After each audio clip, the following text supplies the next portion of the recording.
부모약품안전처는 전에 자원 무슨 그 불났을 때 네, 국정자원. 네, 자원 불났을 때 별도 시스템을 만들어 가지고 민원 처리를 했다고 하던데 네. 그 담당자가 누구예요? 그 담당자 여기 김익상 팀장님 아마 와 계실 겁니다. 김익상 팀장님 어디 계신가요?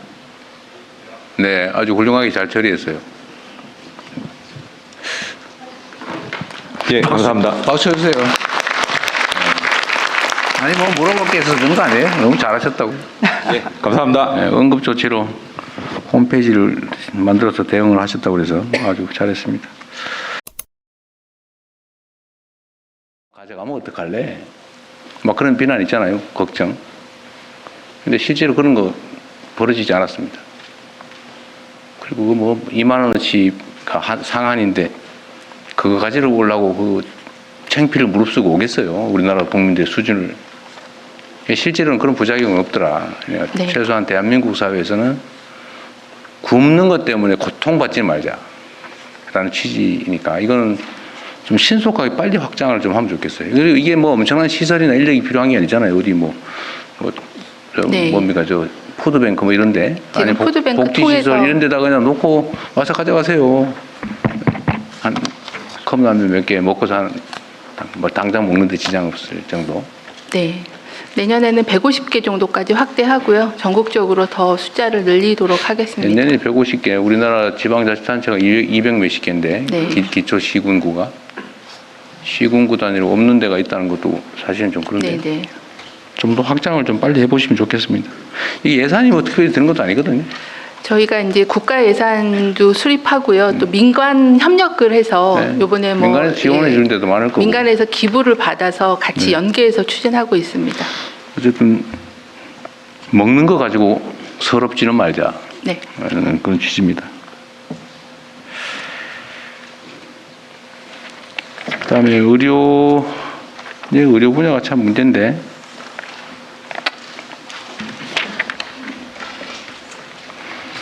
지금 이게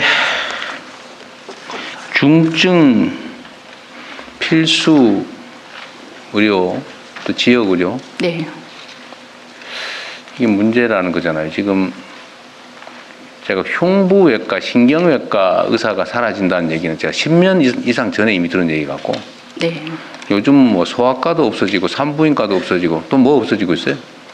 마취과 이런 것도 잘 안 하려고 그런다는 소문이 있던데? 마취통증과는 조금 나은데요. 그래도 소아과가 굉장히 소아청소년과가 급격하게 소아과가 전공의 그렇죠. 지원율이 낮아지고 있습니다. 결국은 의사가 없어질 거 아닙니까? 그 분야는. 예를 들면 하기 싫어하는 분야. 고난이 치료를 해야 되는 시술과 수술을 해야 되는 의사들 확보가 좀 계속 어려워지고 그러니까 있습니다. 흉부외과, 신경외과 이런 데는 뭐 찾기가 어렵다고. 네. 어떻게 해결할 거예요? 현재는 저희가 뭐 지역 의사제나 공공의대 통해서 그런 지역이나 필수 과목의 의사를 양성하는 것을 법안 통과가 준비하고 있는데 시일이 한 10년 정도 소요되기 때문에 그 이전에는 그렇게 예를 들면 이미 문제가 생긴 부분을 채워 넣는 방식이잖아요. 네. 문제가 생긴 원인을 제거해야 되는 게 원래 네네. 정상적인 방법이죠. 원인이 뭐예요? 원인은 이제 통상 얘기하는 낮은 수가 보상과 그다음에 두 번째는 의료 사고에 대한 위험도 두 가지죠. 이미 다 두 알고 있는. 가지와 또 24시간 365일 늘 대기해야 피곤하다. 된다는 네. 세 가지가 아마 대충 세 가장 가지 큰 것 좀 원인이 같습니다. 나왔네요. 그거 다 알고 있는 거잖아요, 그죠? 네. 그러니까 수가가 이거 노동에 비해서 또 투자한 데 비해서 너무 낮다. 네. 보상이 낮다 쉽게 말하면. 네. 보상은 올려줘야 되잖아요, 그러면. 행위별 그 수술 건당 수가도 올려야 되지만 24시간 대응을 하려면 대기하고 있는 비용도 지원을 해야 되기 때문에. 여하튼 간에 문제는 네. 보상이 낮다. 그럼 보상을 올려줘야 문제를 네, 해결하잖아요. 맞습니다. 그 다른 방식으로 해결이 안 된단 말이에요. 네. 문제의 원인을 제거해야죠. 네. 그 우리나라 의료보험 체계에 이 말이 맞는지 한번 판단해 보세요. 경증에 대해서는 보상이 너무 크고 네. 경증. 네. 막 감기, 막 안가 병원 안 가도 될 때 막 병원 가도 다 그냥 1,000원만 내면 다 해주고 지금 1,000원인가요 본인 부담금? 예, 그 비율이 의료기관 종별보다 좀 1,000원, 다릅니다. 대충 1,000원이죠. 네. 어르신들은 1,500원? 네, 1,500원. 네. 그러니까 아주 경증에 대해서는 보장 지원율이 엄청 높은데 예를 들면 무슨 수술을 한다든지 제가 전에 보니까 출산을 하는데 그 저산소증으로 예를 들면 이 뇌사 상태 되는 거 뭐라 그래? 뇌손상. 뇌손상이 네네. 오면 그 식물인간 되잖아요. 네네. 제가 한 20년 그 이전이죠. 그 전에 뇌사 어린이에 대해서 의사들 상대 손해배상 소송을 내가 해본 일이 네, 있는데 내성마비 아이들. 그 나중에 미안해서 못 하겠더라고요. 이게 의학 체계는 5분마다 저산소증 여부를 체크하고 산소 포화도 체크하고 완전히 복잡하게 돼 있어요. 근데 하나도 못 지켜요. 근데 의료 그 후에 내가 들어보니까 아이 출산하는데 뭐 지원 의료비가 50만 원이라고 하는 것 같더라고요. 50만 원 가지고는 전혀 비용이 안 된다는 거예요. 네. 그러니까 이 시스템 자체가 저수가제도 그러니까 돈은 50만 원밖에 안 주고 요구되는 거는 500만 원도 더 되고 그러니까 한 70만 원치 하면서 버티다가 사고 나면은 집안 망하고 평생 아니 망하고 이렇게 되니까 그 산부인과 이런 거 하겠냐 말이에요. 그러면 원인을 제거를 해야 되는 거 아니냐 힘들더라도 네. 그냥 뭉개고 넘어갈 게 아니고 의사를 지역 의사니 뭐 공공 의사니 막 해가지고 보충하면 뭐 하겠어요. 나중에 시간 지나면 다 도로 네네. 사라지겠죠. 그 그러면 대통령님- 수가 조정을 해야 되는 거 아니냐 네. 현실적으로. 말씀 주신 거대로 그 필수 중증 의료에 대한 수가는 인상하고요, 조정하고요. 두 번 인상도 막 손톱만큼만 하고 그렇게 해가지고 안 된단 말이죠, 제가. 좀 그 수가가 좀 고평가되어 있는 데는 좀 줄이고 낮은 수가는 조정하는 작업을 진행하고 있어서 내년 초에 전반적인 수가 조정을 할 그러니까 계획을 가지고 의료보험료 보험비 지출이 있습니다. 네, 안 가도 될 아주 경증에 대해서 너무 많이 지원하는 거 아니냐. 네, 네. 그거 하면 저기 국민들이 해가지고 표 떨어지지 않을까 그런 걱정도 있는 거잖아, 솔직히. 이제 저희가 의료 수가를 좀 분석해서 현재 좀 과보상되고 있다고 보는 검체나 영상 검사 네. 같은 경우는 조금 수가를 조정하고요. 그 부분을 필수 중증 의료로 조정하는 작업을 일단 그거를 좀 하겠습니다. 과감하게 해야 될 것 같아요. 네, 보상 체계를 정상화해야지. 그렇게 보상도 제대로 안 해주면서 위험을 감수하라고 하면 누가 하겠어요? 이건 내가 없어지는 게 너무 당연한 것 같아요. 네, 네, 두 번째로는 이제 위험 문제잖아요. 네, 그 수술하다 사고 나면 개인적으로 손해배상 해야 되고 막 요새는 손해배상료도 몇 억에 막 10몇 억씩 막 이러는데 평생 망하는 거잖아요. 네. 그럼 보험제도를 도입해야 될 거 아니에요. 네, 그래서 저희가 책임보험을 도입하고 고액 배상에 대해서는 국가가 지원하는 제도를 그러니까요. 설계를 하고 있습니다. 보험해주고 그리고 또 형사처벌 문제도 있으니까 네, 두 가지는 일부러 그런 게 아닌데 교통사고처럼 무한 보험이 들어있거나 합의가 되거나 이러면 뭐 특별한 예외를 빼고는 처벌하지 않는 이런 특례법도 빨리 제정해야 되는 거 아닙니까? 네, 저희가 지금 의료분쟁 조정법을 개정해서 그런 민사와 형사에 대한 리스크를 완화하는 작업을 진행하고 있습니다. 근데 보험료도 비싸고 뭐 어렵다고 막 그렇게 얘기하는 것 같은데. 그래서 올해는 저희가 그 상가 분만 의사들과 소아를 주로 보는 의사들에 대해서는 한 15억 정도까지 민사 배상을 할 수 있는 그런 보험을 지원을 근데 했고요. 15억까지만 해주면 그러면 15억 5천만 원은 안 해준다는 얘기인데 네, 한도가 지금 현재는 그렇게 설정되어 있습니다.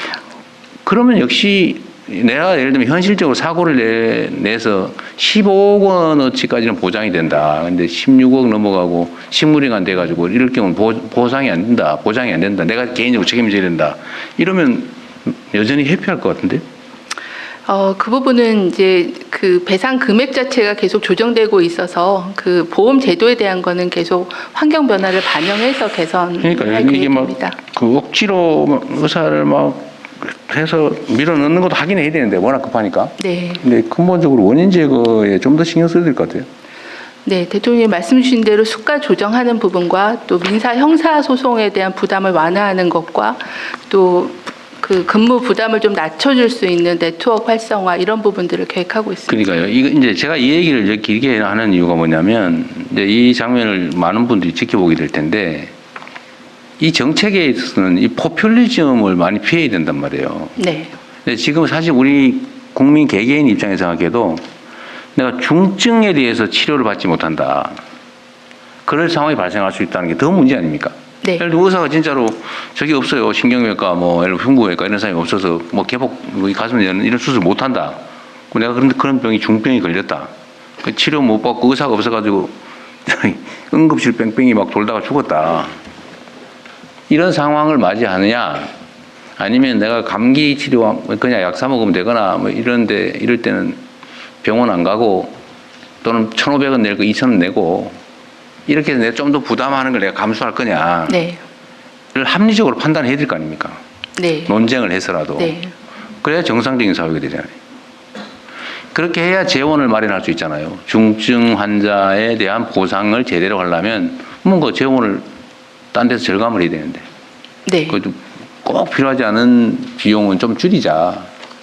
라고 하는 점을 우리 국민들께서도 좀 이해를 해 주셔야 된다. 그 말이죠. 네, 맞습니다. 그렇다 보험료 계속 올릴 수도 없고. 안 해도 될 지출은 좀 줄이자. 라는 얘기도 보건복지부 장관님이 설득을 좀 많이 해보세요. 네, 그러겠습니다. 그래서 의사도 좀 늘리긴 늘려야 되고, 그죠? 네. 그 다음에 닥터 헬기 있잖아요, 닥터 헬기. 네. 지금 뭐더라, 의사 이름이 뭐였지? 뭐였죠? 이국종 교수. 아, 이국종 교수. 네, 아니었고. 아주 예. 이국종. 예. 그냥 뭐 요새는 아예 군병원으로 가버렸던데. 이 닥터 헬기는 사실 비용이 좀 많이 드는 측면도 있고 운영하기 힘들죠. 의사가 탑승을 하기 의사도 타야 때문에 되고 인건 비용이 있고요. 헬기를 유지하는 비용 헬기. 등이 상당히 그리고 듭니다. 동네 사람들이 헬기 시끄럽다고 싫어하고 네, 그런 민원도 예, 많습니다. 아무 데나 내리지 말라고 막 반대하고 예, 예. 그럼에도 불구하고 네. 누군가가 중상으로 갑자기 죽게 생겼는데 지상으로 앰뷸런스 타고 이동하다가 길 막혀가지고 죽고 이러면 안 되잖아요. 그죠? 네, 중증 환자한테는 꼭 중증 필요한 외상 환자는 꼭 필요하잖아요. 이거를 좀 이걸 한번 검토해 보시면 어떨까 싶어요. 지금 권역을 14개인가 쪼개놨죠. 지금 한 12개, 12개. 14개, 응급은 14개. 네. 네. 그다음에 중증 외상센터도 전국에 몇 개 있어요? 17개가 17개나 있어요. 네. 너무 많은 것 같아요. 네. 특히 헬기로 비행기로 수송하는 거는 사실은 금방 되잖아요. 교통체증도 없고. 네. 그러면 14개로 막 쪼개가니까 비용도 많이 드는데 헬기로 이송하는 이 중증 외상센터는 좀 집중을 해서 몇 개로 묶으면 네. 비용을 확 줄일 수 있잖아요. 저희가 내년에는 한 5개 광역 단위로 그런 아주 레벨 1 정도의 통합해서? 외상센터를 키우고 거기에 헬기를 좀 더 배치해서 전국을 다 커버할 수 있을 네. 거라고 생각해서 내년에는 2개소를 거점 외상센터로 최종적으로는 5개 정도로 나온다. 네, 광역 정도를 생각하는데요. 내년에는 2개 정도를 하는 예산을 확보를 했습니다. 아, 말 안에 들을 걸 했네. 네. 그리고 일반 행정적인 거, 복지부가 일이 많아서 그러긴 할 텐데, 여기 보니까 정원이 2,484명인데, 여기는 현원이 2,535명이네요. 정원을 초과했네. 네, 저희가 코로나 보시면? 때 한 100명 정도 초과 별도 정원을 받았었는데요. 코로나 대응 거기에 3년 할 때요. 줄어들고 있는 중에. 네, 그 인원이 그대로 남아 있어서 좀 초과된 알겠습니다. 상황입니다. 네. 그런 사연이 있군요.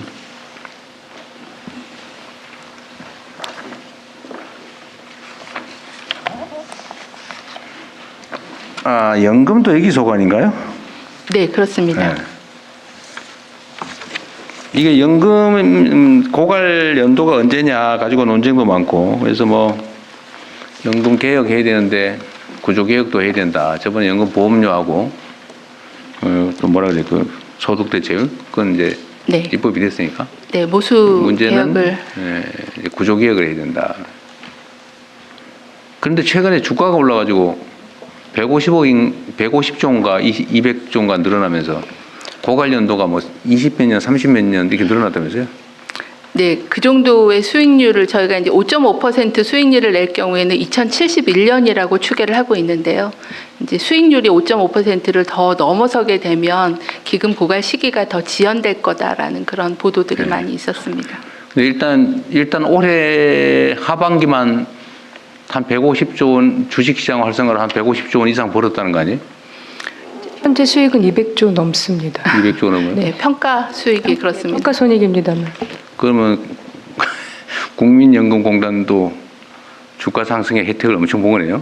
즉 국민들도 혜택을 많이 본 거네요. 네, 국내 주식 상승률이 가장 높게 평가되고 있습니다. 근데 연금은 국내 주식 보유 한도를 정해놨는데 주가가 올라가지고 초과해버렸다는 설이 있던데. 네, 저희가 아마 목표 배분이 14.9%인데요. 지금은 평가액 자체가 높아져서 한 15, 6%까지 이제 팔아야 계속 되겠네. 변동하고 있는데요. 아직 그 상한치에 도달한 상황은 아닙니다. 마실 얘기 있어요? 아니 한번 얘기 한번 해보죠. 앞으로 전망이 어떤지, 그 국내 주식 보유 비율을 어떻게 할 건지 이따가 어차피 한번 얘기하려고 그랬는데 그냥 네. 여기서 한번 해보시죠. 그런 의문을 가는 게 좀 사실입니다. 국내 증시가 잘 되는데 국민연금이 더 많이 보유하면 그만큼 국민연금도 득이 되고 우리 국민들의 노후 보장도 덜 들어지는 거 아닌가라는 그런 말씀도 있는데요. 최근 10년 동안의 그 국내 해외 주식의 이익의 차이를 보면 그동안에는 압도적으로 해외 주식의 수익률이 높았습니다. 근데 올해 유독 오히려 국내 주식의 투자율이 높기 때문에 저희가 정해져 있는 투자 한도가 있는데 그걸 넘어서서 오를 하고 있고요. 내년에 이렇게 계속 우리 국내 증시가 좋을지 어쩔지는 예측이 불가능합니다만 그런 상황에 신속하게 대응하기 위해서 저희가 조금 투자 지침 기준들을 조금 변경하려고 합니다. 그 내년에 아마 네. 기금 운용을 개최하면 가능할 것 같습니다. 그래서 고민을 좀 많이 해야 될 것 같아요. 이게 뭐 여기서 할 얘기인지 잘 모르겠지만 대한민국 주식시장이 저평가되어 있던 건 명백하고 그게 십수년 동안 다른 나라는 다 오르는데 우리나라만 우하향하면서 사실상 떨어졌잖아요, 지금. 그래서 결국은 주당 순이익이든지 주당 순자산이 뭐 턱없이 저개발국, 개발도상국보다도 더 낮고 지금 그런 상황이 아주 오래 지속됐잖아요. 요즘 그게 조금 개선되고 있는 중이죠. 그게 대부분은 지배구조 때문이다. 후진적 시장 구조 때문이다. 대한민국 주식은 못 믿겠다. 정상 거래가 안 된다. 이렇게 되는데 이걸 정상화시키면 정상화 될 거 아닙니까? 그게 올해 반영된 거죠. 네, 올해 우리 국내 증시가 다른 나라에 비해서 굉장히 좋았던 것은 뭐 상법 개정, 지배 기조 개선에 대한 기대감들이 증시에 반영이 된 것으로 파악하고 있습니다. 하여튼 이 주식시장에 대해서는 참 말하기가 좀 조심스럽고 위험하긴 한데 좀 국민연금도 고민을 좀 많이 해야 될 것 같습니다. 출산군 크레딧은 계속 강화한다. 그 연금 가입 연도를 늘려준다 그 말이죠. 둘째부터 크레딧을 줬는데요. 네. 이제 첫에도 출산에 관련된 연금 크레딧을 지원하는 걸로 법 개정이 돼서 내년부터 적용합니다. 둘째는 지금 12개월이에요? 12개월. 네. 셋째는요? 셋째는 18개월, 첫에는 12개월. 그렇게. 그렇게 네, 늘린다. 셋째는 18개월인데요. 첫째는 12개월, 둘째는 12개월. 똑같이 12개월, 네, 네. 근데 셋째는 예전엔 18개월. 현재는 둘째밖에 안 해줬는데 이제 첫애까지 확대해서 해준다는. 근데 첫째, 둘째도 차등을 둬야지 왜 똑같습니까? 네, 한번 고민해 보겠습니다. 그냥 일감으로. 요즘은 아이를 낳아 기른다고 하는 게 옛날에는 개인의 행복을 위한 것이고 국가의 부담을 주는 것이어서 좀 덜 낳아라 막 네. 그런 운동도 했는데 요즘은 아이를 낳아 기르는 게 국가에 기여하는 게 됐잖아요. 네, 우리 사회가 유지가 될 거냐 말 거냐. 사실 지원은 할 수 있는 범위에서는 대폭 해줘야 될 것 같습니다. 네, 아이를 더 많이 낳는 사람, 아이를 안 낳는 사람이 아니라 낳는 사람. 왜냐하면 공익적인 활동으로 바뀐 거예요. 네. 아이 낳아 기른다고 하는 게.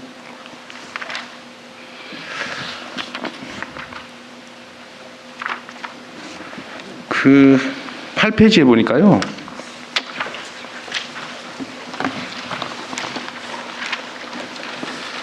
(24년 7월부터 25년 9월까지) 연속 출생아 수가 증가를 하고 있다 그래요. 24년 7월에서 25년, 저는 일시적 현상인 줄 알았더니 하여튼 이게 1년 이상 계속되고 있어요. 전년도 대비 또 네, 계속 전기 증가하고 대비 늘어나고 있는데 이유가 뭡니까? 아마 이제 그 지금 아이를 낳는 그 시기의 연령 구조나 결혼 한 뭐 코로나 이후에 지연됐던 결혼이라거나 하는 그런 약간 결혼하는 부부의 세대의 가구 숫자의 변화가 조금 있고요. 문화의 변화, 의식의 변화가 아니라 출산 가능 예, 가임 여성이나 신혼부부의 숫자에 밀어놨던 사람이 대한 결혼하고? 부분들, 네, 그런 영향도 좀 있고요. 또 여러 가지 베이비붐 세대의 자녀들이 아무래도 숫자가 맞아요. 많다. 네, 네. 베이비붐 세대들의 자녀들이 다시 출산하는 시기. 출산 가능 여성 수가 늘었다 상대적으로. 네, 네. 이 계속된다는 보장이 없네요, 쉽게 말하면.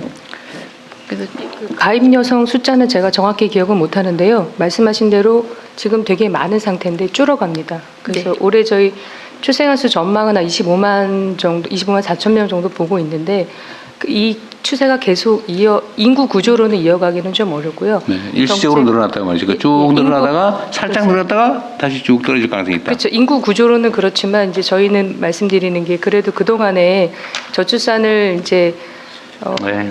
극복하기 위한 노력이 좀 반영된 게 아닌가. 출산 이런- 네, 의욕을 좀 고쳐야 제고해야 되고. 되겠죠. 네, 예. 그렇습니다. 아이를 낳아 기르는 게 고통이 아니라 행복이 될 수 있게 바꾸는 게 중요하겠죠. 네. 자산 소득 격차가 계속 확대되고 있다. 근데 통계표를 보니까요. 20년에는 순자산 5분위 배율이 18년 6.26, 20년 6.71 살짝 늘어났다가 22년에 또 살짝 줄었어요. 6.58 그러다가 24년에는 6.90으로 늘고 25년에는 왕창 늘어가지고 대폭 늘어서 7.82까지 폭증을 했어요. 혹시 원인이나 뭐 이런 거 분석해 본 거 있어요? 누구 아는 분? 담당 부처가 어디예요? 담당 부서가? 이 자료는 이제 데이터처에서 발표한 자료인데요. 저희가 그냥 완전하게 분석한 건 아닙니다만 소득이 벌어지면서 그게 자산의 격차로 이어지는 게 아니냐. 근데 이걸 계량화되게 저희가 분석한 자료는 없습니다. 20년에서 22년 사이에 벌어진 일이 뭐가 있냐면 코로나죠. 코로나. 네. 코로나 때 대대적인 지원금 정책이 있었죠. 그때 그것 때문에 이 소득 격차가 줄었다는 얘기를 그때 당시에 들은 바가 있는데 그것 때문일까요? 그때 20년과 22년 사이는 그 영향이 큽니다. 오히려 그때 지원을 하면서 저소득층의 소득이 상대적으로 좀 더 늘어가지고 자산 격차가 줄었다. 근데 24년과 25년 1년 사이에 이렇게 엄청나게 벌어진 이유는 또 뭘까요?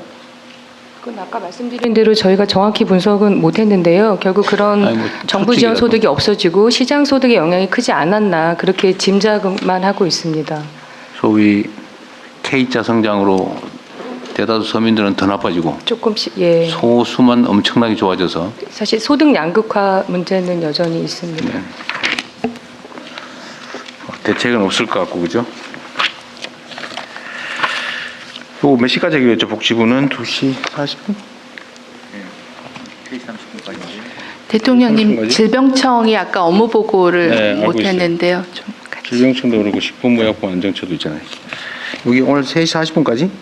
1시간 좀 남았네요. 네, 알았습니다. 대통령님 아까 그 자산 관련해서 한 가지만 말씀드리면요. 네. 그러니까 아기들 저희가 이제 뭐 아이들한테 수당을 적립을 해서 18년 뒤에 찾아간다든지 이렇게 자산 형성을 위한 작업들은 하고 있습니다. 네네네. 예. 잘하고 있습니다.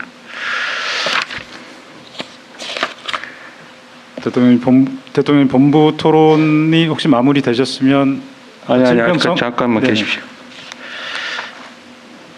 아직 멀었어요. 여러분한테 많이 기회가 남아 있습니다.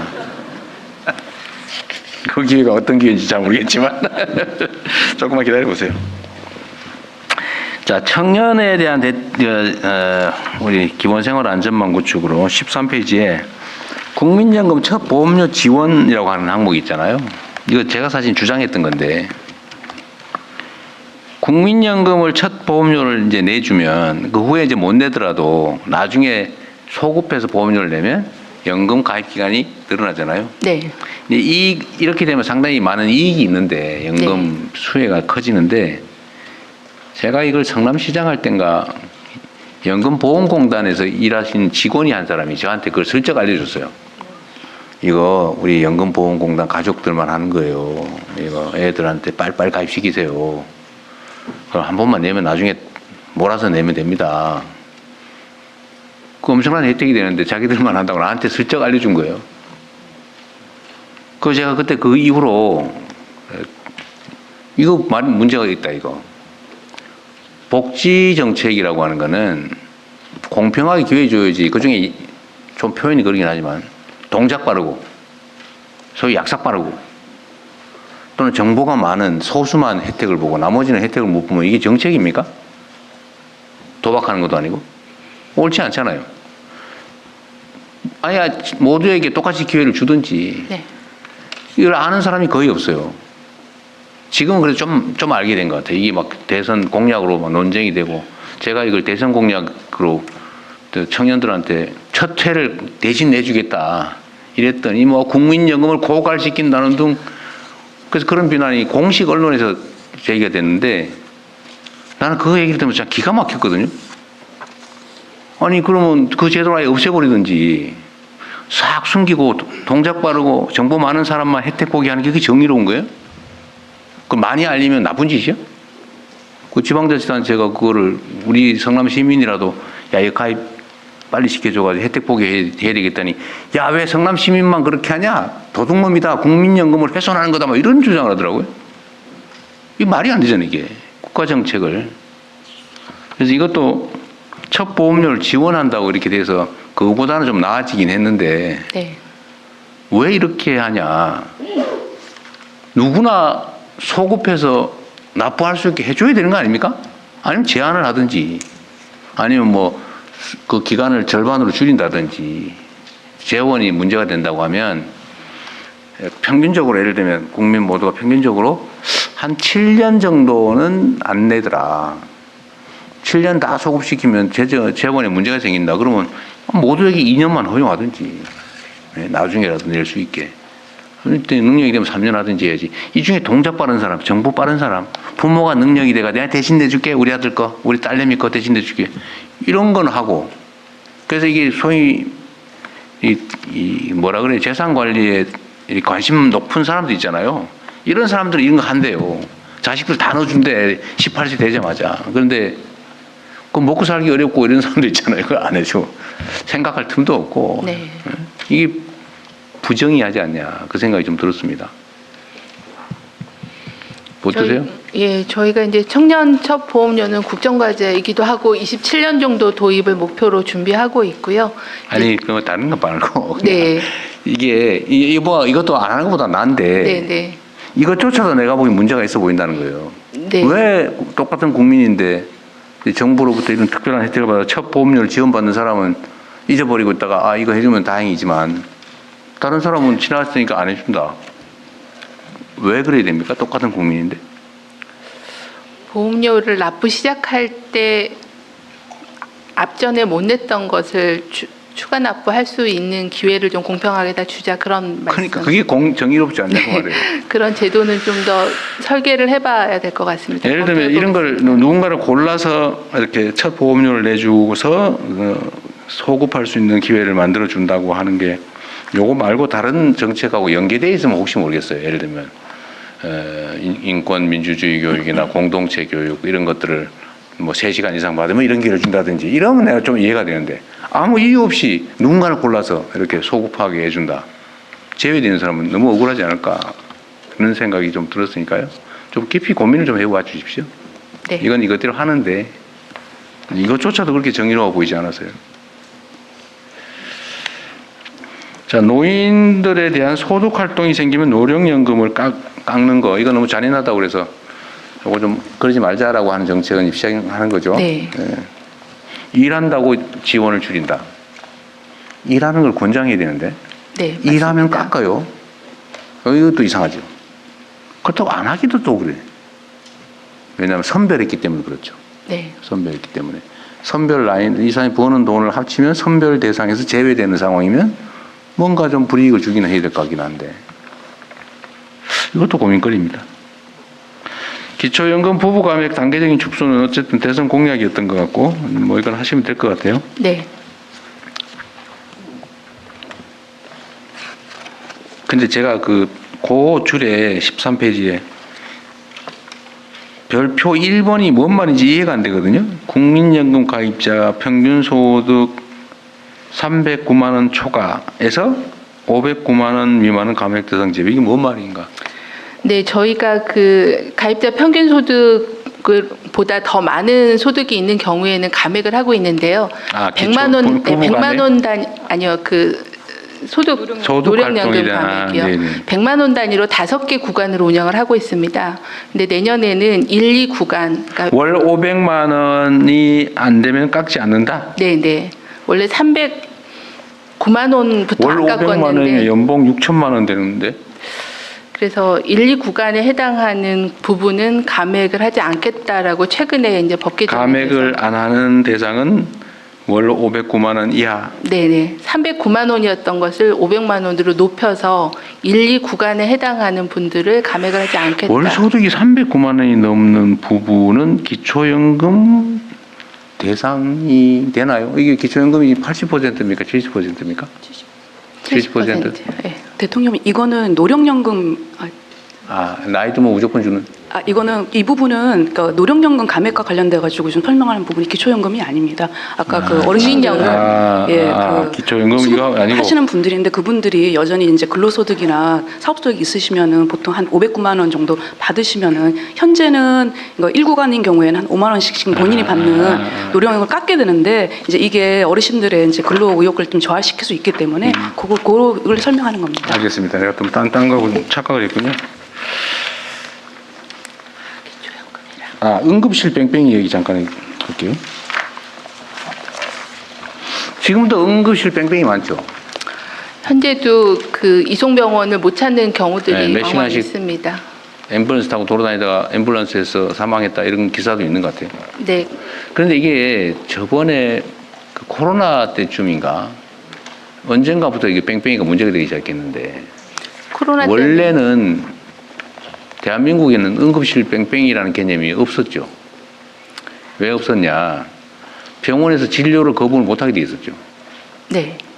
그런데 그 코로나인지 언젠지 지나면서부터 우리 병원에 담당 의사 없어요. 우리 병원에 지금 인력이 안 돼요. 역량이 안 돼요. 라면서 거부를 하기 시작했어요. 그죠? 옛날에는 그런 식의 거부가 허용되지 않았던 걸로 알거든요. 이송 가능한지를 확인하는 법 개정은 2011년에 이미 법의 근거는 있었는데요. 그 전에는 그냥 구급차가 이송을 하고 거기서 또 전원하는 체계를 했는데 그래서 지금은 코로나 때 그 부분이 좀 더 합리적인 것 같은데 불합리한 결과가 됐지 않나 싶어요. 제 생각에는. 그게 뭐냐면 한번 보십시오. 생각 한번 해봅시다. 119 구급대원이 119 신고를 받고 가족들하고 환자를 태우고 그 아마추어들이잖아요. 뭐 프로가 아니잖아요. 네. 그 사람들이 이제 보호 관리 하에 병원을 가요. 병원을 가서 이 환자 이러고 있는데 하니까 병원에서 우리 그 담당할 의사 없어요. 네. 라고 내보냈어요. 그래가지고 다시 이 차를 돌려가지고 다른 병원에 또 막 연락을 해요. 우리 병원은 오늘 휴일이라서 지금 할 수 없어요. 그럼 또 딴 데 막 해요. 그러고 돌아다녀요. 그래가지고 뭐 저번에 다른 도시로 갔다는 얘기도 있고 막 그러잖아요. 네. 몇 시간 치료할 정도 병원이 없어서 네. 인근 시도로 가는 경우들도 있습니다. 그런데 이게 맞냐? 아니면 일단 병원에서는 119 구급대원하고 가족들보다는 그래도 낫잖아요. 그럼 거기서 일단 받아서 되는 대로 응급처치라도 하면서 다른 병원을 수배해서 전원을 시키는 게 정상 아닙니까? 옛날에는 그렇게 했잖아요. 이게 전화로 수용 여부를 확인하고 분산하는 제도가 들어온 거는 응급실 과밀화 때문에 응급실에서 환자들이 잼이 걸려서 중증 치료를 못 한다라고 하면서 구급 대원들이 적정 치료 병원으로 분산되게 분산하기 하는 위해서. 네, 그래서 이제 이게 구급차에서 대기하던 게 응급실로 대기가 바뀌는 그런 상황이어서 최종 치료가 안 될 경우에는 어딘가에 뭐 댐이 그건 형성될 수밖에 없는 그런 지금은 상황이에요. 그 말씀은 일단은 일리가 있는데 네. 문제는 그 제도가 포지티브하게 긍정적으로 작동하는 게 아니라 지금은 응급 환자를 거부하는 시스템으로 작동하잖아요. 네. 네. 그 뭐 대책이 있어야 되는 거 아닙니까? 어디 왜 환자와 119 구급대원이 환자를 싣고 병원을 찾아 돌아다닙니까? 구급대원이 일일이 병원에 전화하는 것은 적절하지 않다고 생각합니다. 그런 이송과 전원을 연결해주는 그런 컨트롤 타워를 하는 그런 상황실에서 병원에 대한 매칭과 선정을 하는 것들이 적절하지, 일선에 있는 구급대원이 환자를 응급처치하면서 전화까지 하는 건 적절하지 않아서요. 그래서요. 중증 응급 환자인 경우에, 특히 중증인 경우에는 광역 상황실이라는 데서 병원을 매칭할 수 있게, 그러니까 구급대원은 광역 상황실에 전화를 하면 광역 상황실이 병원을 매칭해서 시간 안에 병원을 선정해 줄 수 있게끔 컨트롤 타워를 만드는 게 중요할 것 같습니다. 얘기가 중요한 게 아니라 현실은 지금도 몇 시간씩 뺑뺑이를 돌다가 죽잖아요, 길에서. 그거 어떻게 할 거냐고요. 그러니까 적정 치료 병원을 찾아주는 것을 구급대원이 개별로 하는 게 어렵고. 아니, 지금은 그래서 어떻게 할 거냐고요. 그러니까 지금도 벌어지고 있는 현상이잖아요. 네네. 네. 그럼 대책이 뭐예요? 대책은 지금은 이제 이 구조 설명을 잘 해주셨는데 네네.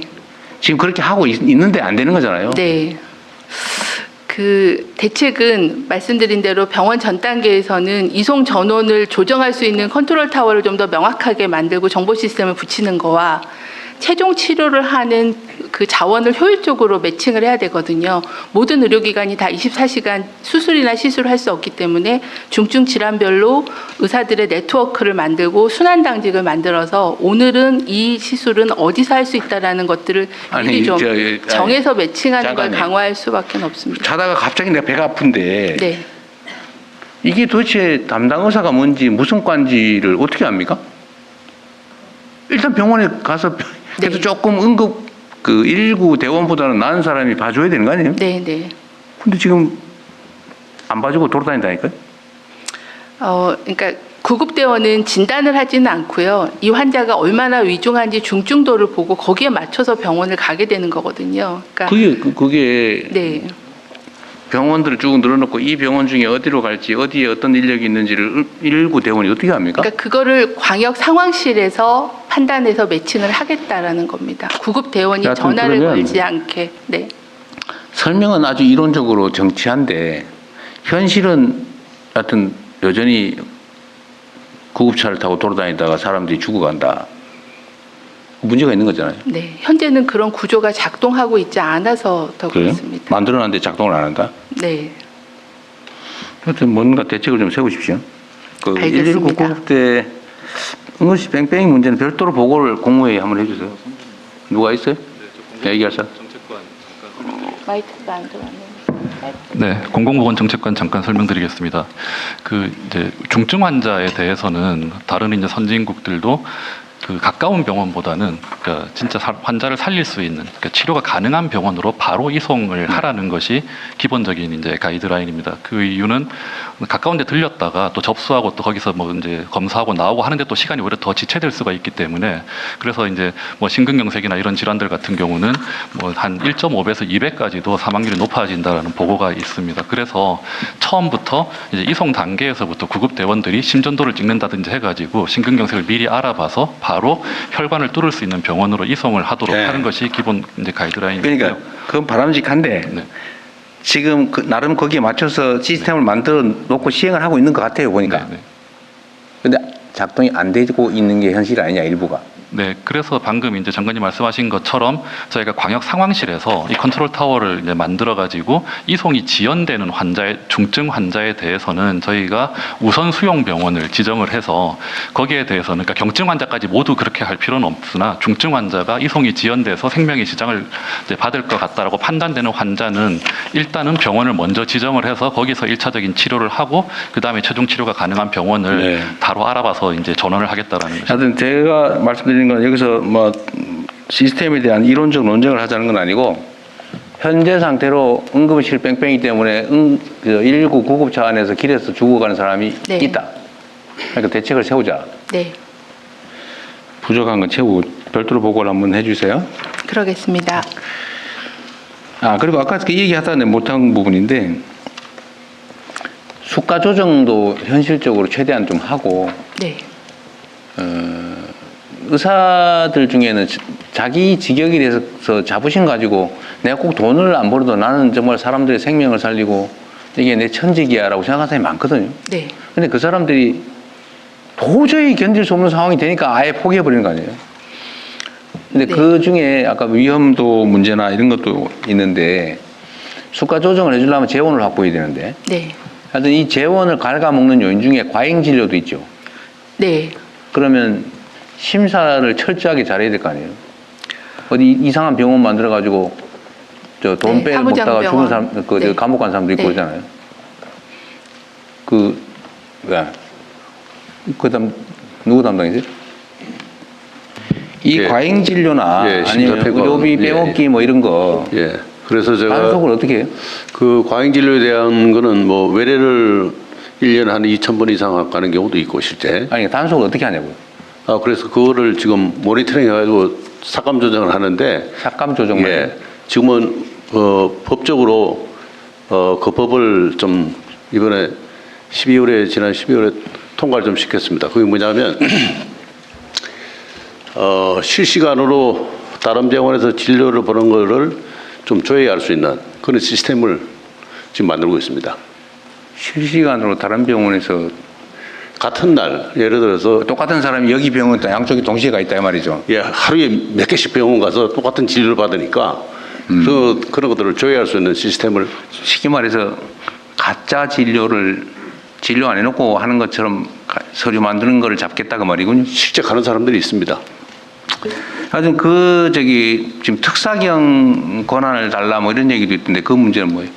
예, 저희 건보공단에서 특사경을 계속 요구를 해왔습니다.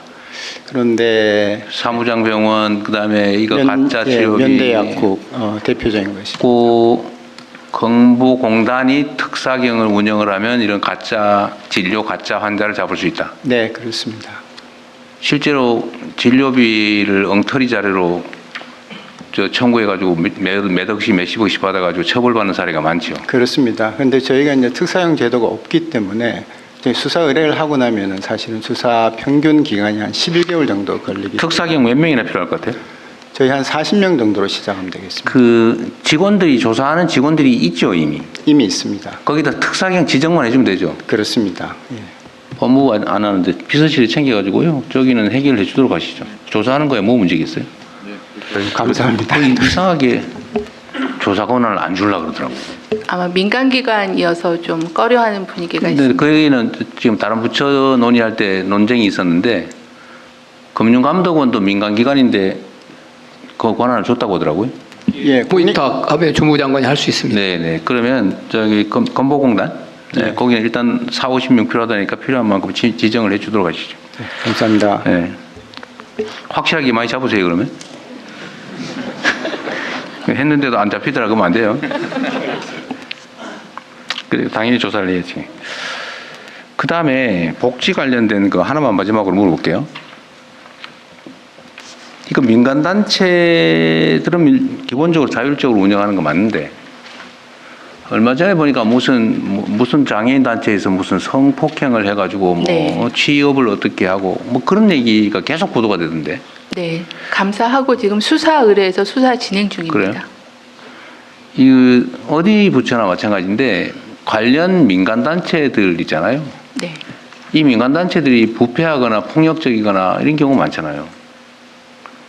이거 또 근본적으로 해결 좀 해야 되는데 이거는 전 부처가 똑같아요. 이거는 민간 단체의 민주적 투명성, 공정성 강화, 선출 시스템도 좀 바로 잡고 무슨 단체 회장을 평생 죽을 때까지 하고 막 그래요. 그러면 안 되죠 그게. 그리고 회원이 500명 있다고 그러는데 조사해보면 10명밖에 없고 그래요. 그런 거 많죠. 그러지 않게 단체 지원할 때도 실제 회원 수에 뭐 비례를 하든지. 그래서 이게 지금 꼭 오래된 저수지처럼 단체 명의는 있는데 몇 명이서 돌아가면서 평생 해먹고 그러더라고. 지원 받아가지고. 특히 복지 관련 쪽에 그런 게 있을 가능성이 많으니까요. 네, 좀 각별히 좀 챙겨보시고 하여튼 관련 단체는 민주적으로 구성하고 부패하지 않게 투명하게 네. 공정하게 운영되는지를 체크해서 그 시스템도 좀 만들어 주십시오. 네, 알겠습니다. 네. 자, 연금관리공단.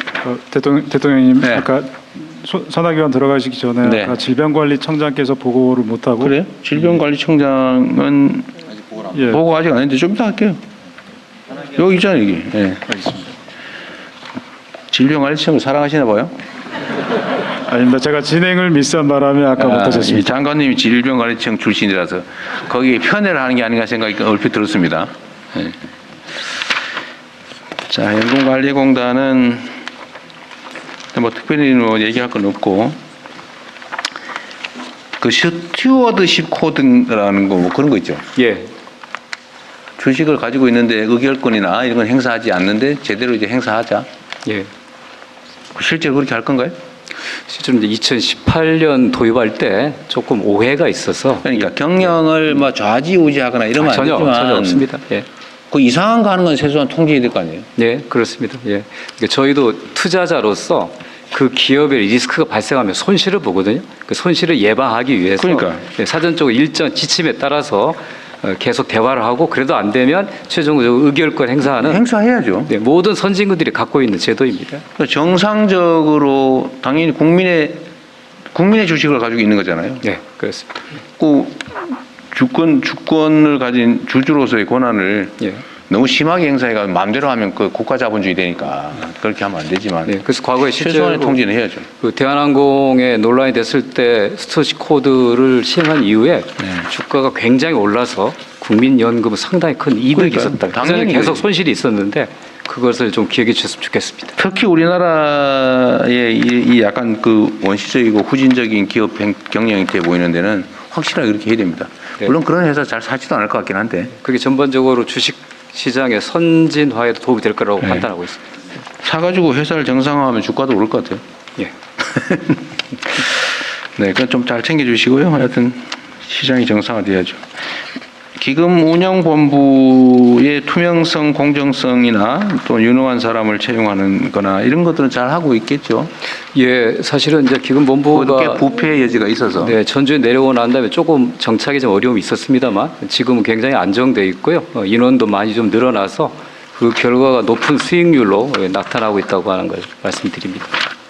시간을 좀 주시면 좀 아까 장관님 그런 답변할 의례적인 때 말씀 말고 네, 그런 말씀 드리고 싶었는데 제가 산하기관 이 다음 순서라서 네. 예, 참고 있었습니다. 간단하게 하세요. 예.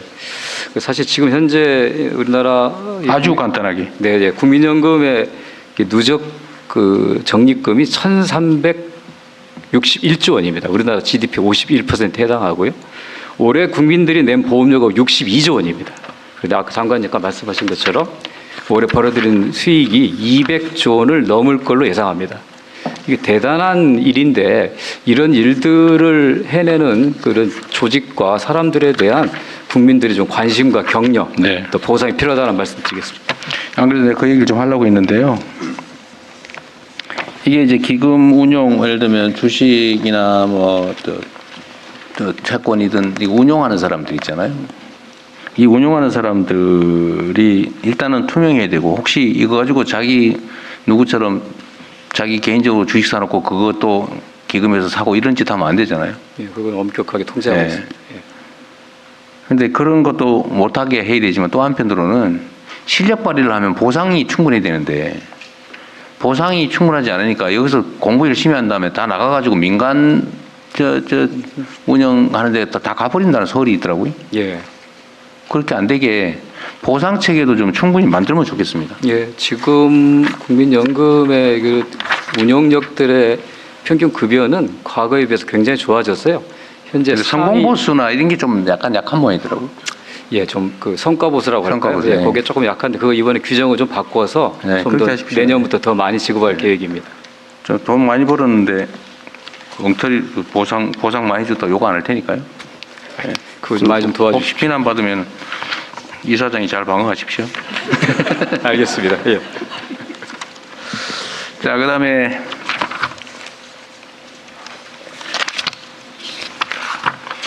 연금공단은 그렇고 보험심사평가원 여기는 심사하는 데니까 여기가 뭐 특사경이 필요한 건 아니죠? 예. 네, 알았습니다. 뭐 특별한 이슈가 없는 것 같고 심사를 철저히 잘하시면 좋을 것 같아요. 아마 여기도 특사경에 권한을 주면 더 확실하게 심사를 잘할 수 있습니다. 그거는 일단 여기 건강보험공단 해보고 예. 필요하면 심사원에서 문제될 만한 건 건강보험공단이 하면 되잖아요. 네, 그렇습니다. 공단의 일종의 일부 기관 비슷한 거 아니에요? 예, 저희가 지금 그런 활동을 그러니까 하고 있습니다. 그렇게 하고 만약에 꼭 필요하면 그때가 다시 얘기해 보시죠. 예.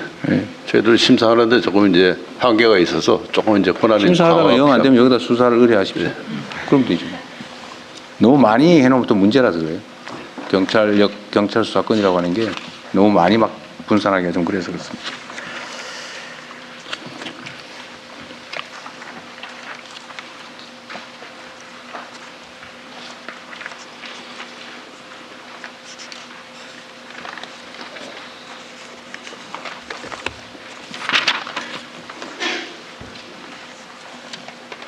그리고 이게 누구 소관인지는 잘 모르겠는데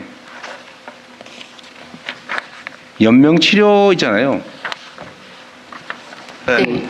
국가 연명치료 얘기를 좀 해봐야겠는데 아까도 얘기했지만 이게 보험료 치료비 지출의 거의 대부분이 생애의 마지막 순간에 지출된다. 그리고 대개는 연명치료에 엄청난 비용이 들어간다며. 이미 뭐 사실은 옛날로 치면은 이제 곡기도 끊고 자연사 하실 상황인데 요즘은 다 막 삽관하고 막 그러잖아요. 네. 이제 인도적 차원에서 요즘 안 할 수는 없는데 그 본인이 굳이 안 하고 싶다고 하면 지금은 안 하죠. 연명치료 안 하기로 무슨 약속하는 연명 결정법에 의해서 그 임종기에서 연명의료 의향서나 계획서를 쓴 분의 경우에 의사 2명의 의견이 일치되면 안 합니다. 네. 자, 그건 뭐 다 알겠고 제가 얘기하고 싶은 건 이걸 좀 권장을 해야 되는데 그 일부 얘기에 의하면 내가 지금 뭐 말만 하면 꼬투리를 잡아가지고 해서 내가 이게 자꾸 전제를 달게 돼 말이에요. 내 얘기가 아니고 누가 이런 얘기 하더라 그 말이야. 연명치료를 안 하겠다고 하면 사실 그 비용이 엄청 절감되잖아요. 네. 거기에 혜택을 주는 방법. 그 중에 하나가 보험료 깎아주는 그 뭐 이런 거 얘기하는 경우도 있어요.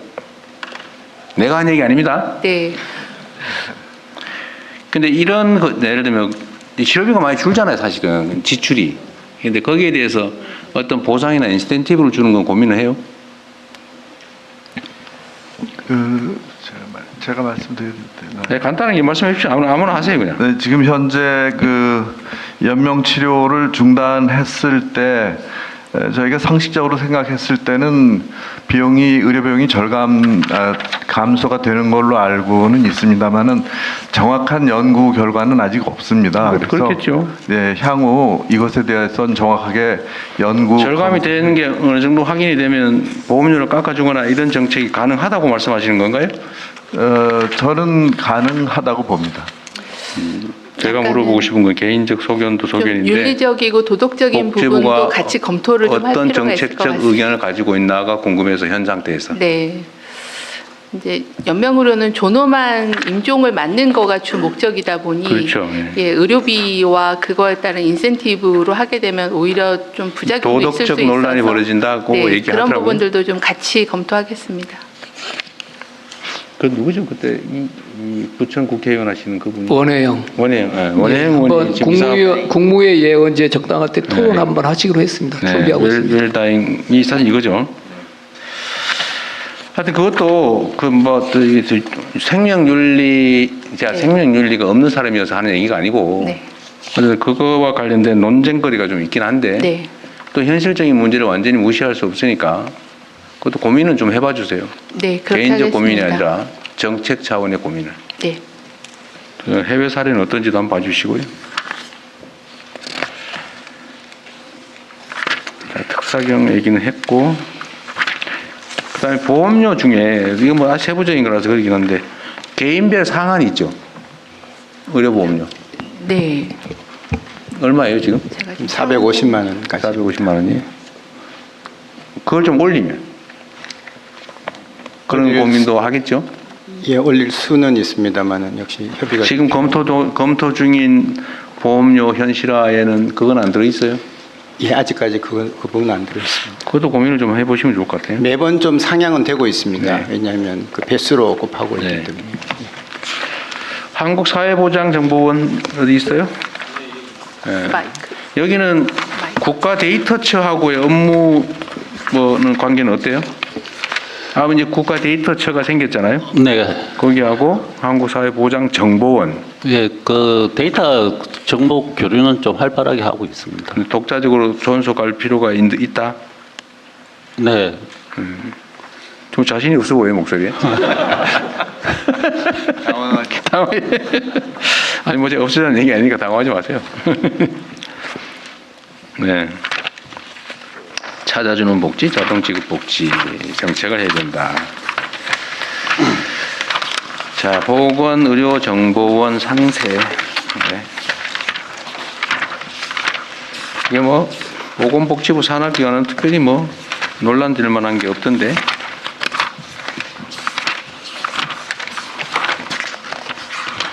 국립암센터는 병원을 경영하는 건가요?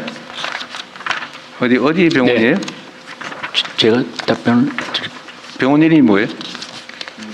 국립암센터는 저 여기 있습니다.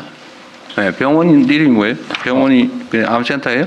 국립암센터입니다. 국립암센터는 어디 있어요? 일산에 고양시에 있습니다. 알겠습니다. 국립중앙의료원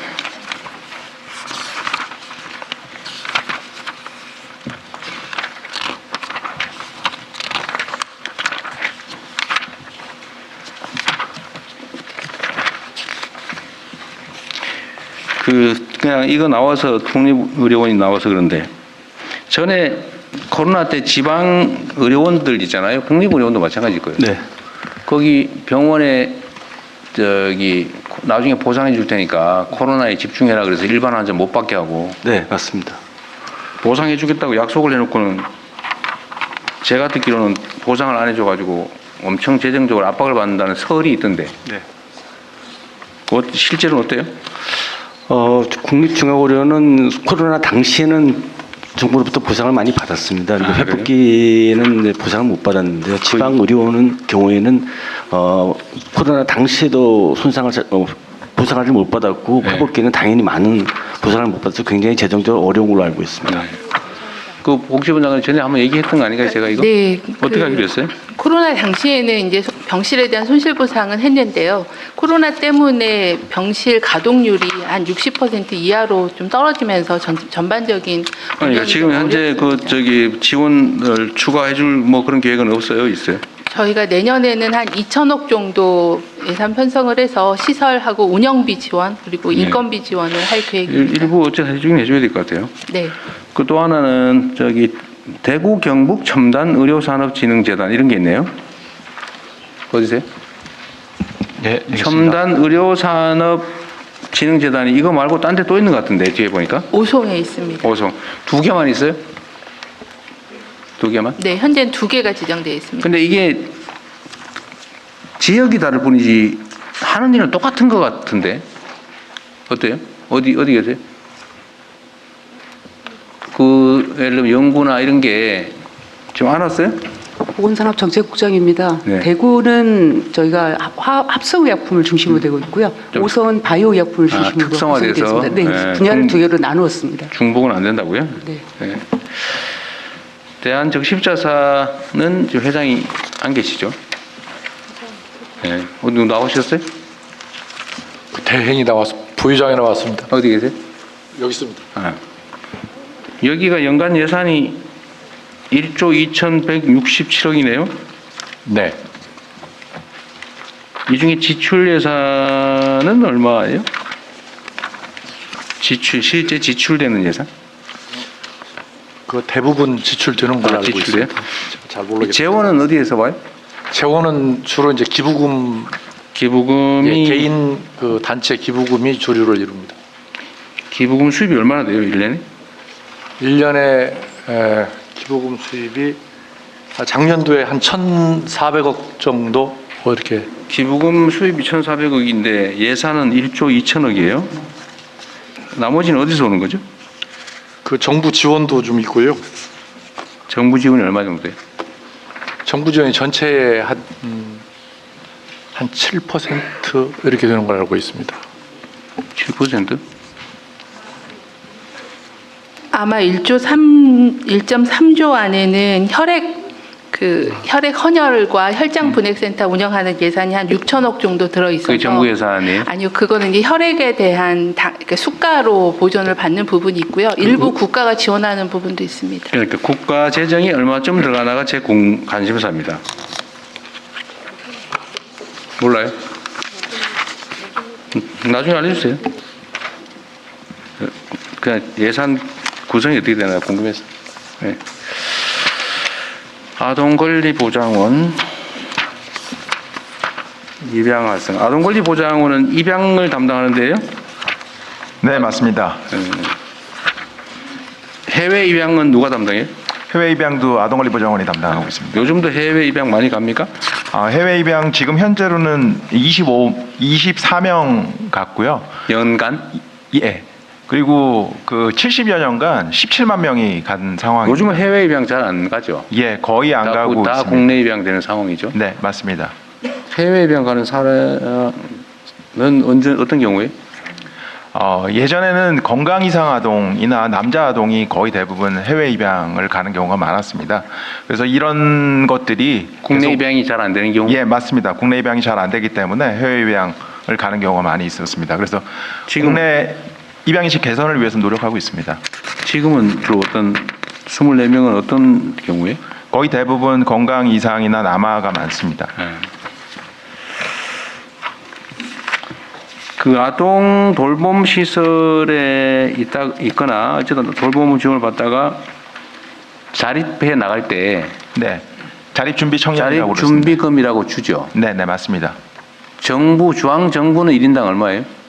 중앙 정부가 따로 있는 게 아니라 지금 지방 이양 사업. 지방 정부가 주로 하죠. 네네. 저번에 갔더니 그러더라고. 중앙 정부는 없다고 하는 것 같은데 자립 지원금이.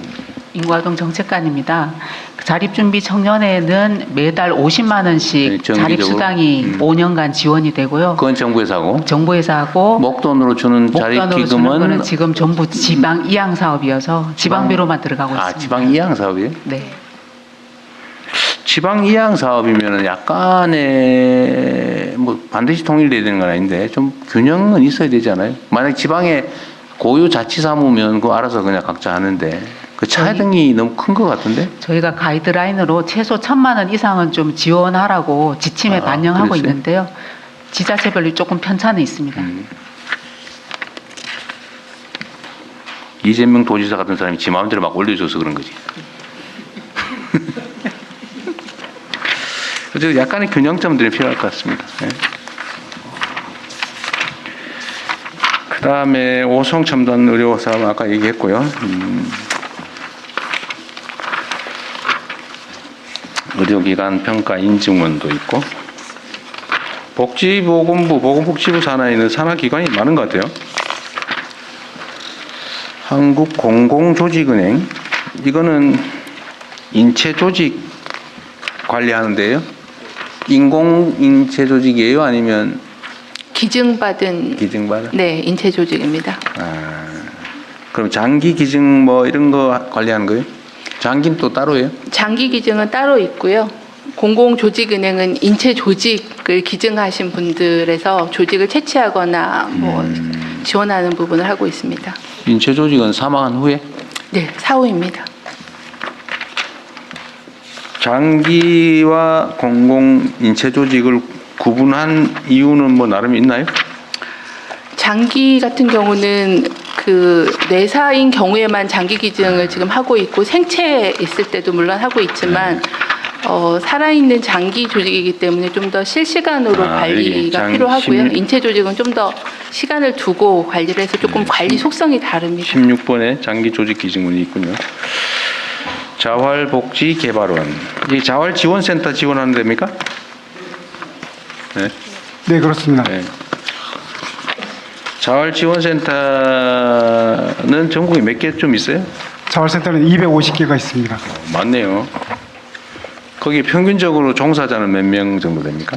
종사자는 평균 10명 정도 근무하고 있습니다. 250군데면 한 2,500명 정도가 거기 종사한다는 얘기네요. 네, 거기에 근로하는 종사자는 6만 1,000명 됩니다. 거기에 이제 소속된 근로자. 근데 그 지방의 자활지원센터를 관리하는 인력은 여기 본부 인력에는 포함이 안 돼 있나 보네요. 여기 103명이라고 되어 있네. 정원이. 네, 그래서 지금 제가 좀 제안드리고 싶은 사항도 있습니다. 네. 뭐예요? 말씀드려도 될까요? 빨리빨리 하세요. 네, 저희는 전국 250개 지역 자활센터가 조건부 수급자를 대상으로 요약해서 하십시오. 그냥 결론만. 네, 근로를 시키고 있는데 저희가 이제 1,300억의 매출액이 있습니다. 그 중에 이제 저희가 500억을 가지고 재투자를 하고 있는데 그 관리 인력들이 16명이 2년 단기 계약직들이 됩니다. 그러다 보니까 이 사업의 연속성도 부족하고 기획력이나 이런 게 떨어져서 이분들을 정규직화했으면 좋겠다라는 제안을 드립니다. 네. 복지부에서 한번 검토해가지고 별도로 한번 얘기를 저한테 해주십시오. 네, 그러겠습니다. 이게 아마 다른 기관들도 비슷한 상황일 것 같은데. 대통령님 거기 공공기관이라 기재부에서 이렇게 정원을 좀 주셔야 돼가지고요. 그러니까. 저 몇 번 얘기를 했는데 한번 도와주시면 감사하겠습니다. 감사합니다. 근데 다른 데도 비슷해서 이게 이렇게 하면 뭐 조직이 다 방만하느니 뭐 이런 논란이 있긴 하던데. 어쨌든 그 별도로 한번 협의해서 알려주세요. 네. 기재부한테 얘기를 해가지고 이게 이런 게 비슷한 데가 많이 있을 거예요.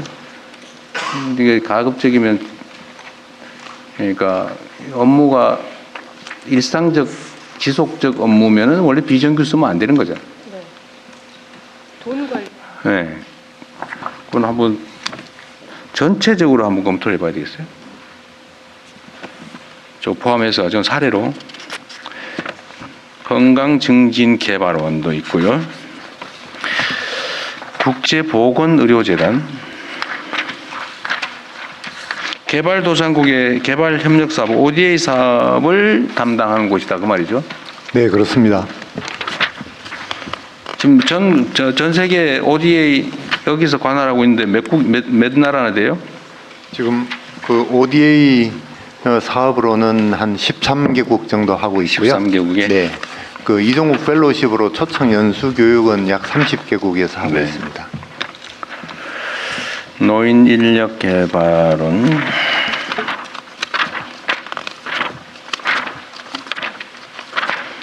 시비를 한번 걸어보려니까 시비 걸만한 게 별로 없었어요. 한국보건노인복지인재원 이것도 뭐 특별한 한 없었던 것 같습니다.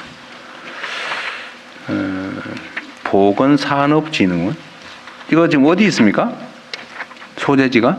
소재지가 본부는 오송에 있습니다. 아, 오송에 있어요? 예. 보건산업진흥을 지원하는 곳이겠죠.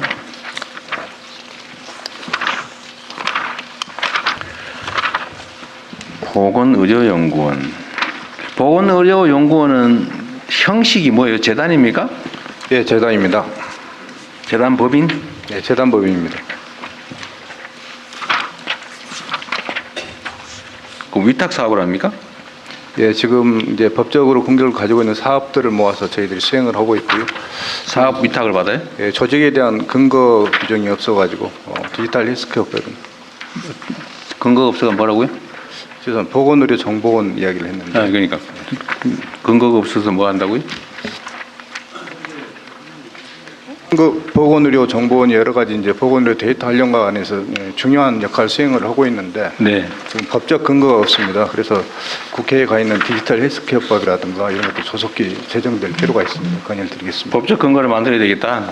예, 그렇습니다. 부모가 자식을 낳는 거지. 자식을 낳아놓으니까 부모를 만들자. 그러면 저쪽에서 아마 없애자는 소리를 할 것 같은데? 지금 이제 데이터 활용과 관련해서 표준화라든가 인프라 구축, 또 빅데이터 이런 굉장히 기능이 커지고 업무가 있습니다. 매우 중요한 업무다 그 말이죠. 예, 그렇습니다. 1년 후에 검토할 때 우리는 뭘 열심히 이렇게 잘해서 성과가 있기 때문에 필요한지를 증명을 하도록 하십시오. 예, 그렇게 하겠습니다. 네, 이 산하기관들이나 이런 데는 좀 그럴 필요가 있어요. 지금은 처음이라서 그냥 이렇구나 넘어가는데 나중에 이건 꼭 필요하구나, 이건 뭐 꼭 있어야 되나, 그동안 뭐 했지, 이런 소리 안 나오게 각자 업무를 잘 찾아보십시오. 보건의료인 국가시험원, 이건 시험 관할하는데 뭐 했는데 네, 보건의료인 면허시험 네. 기관입니다. 복지협의회는 예, 한국사회복지협의회입니다. 예. 복지기관연합인가요? 그 복지 관련 민관 협력을 조종하는 기관입니다. 복지협의체라고 하는 거.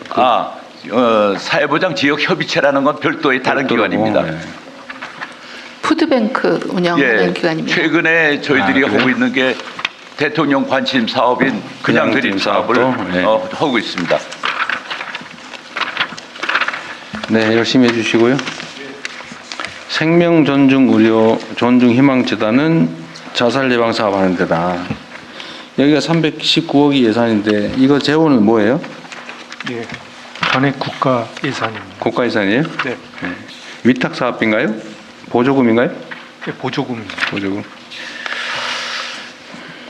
의료 분쟁 조정 중재원.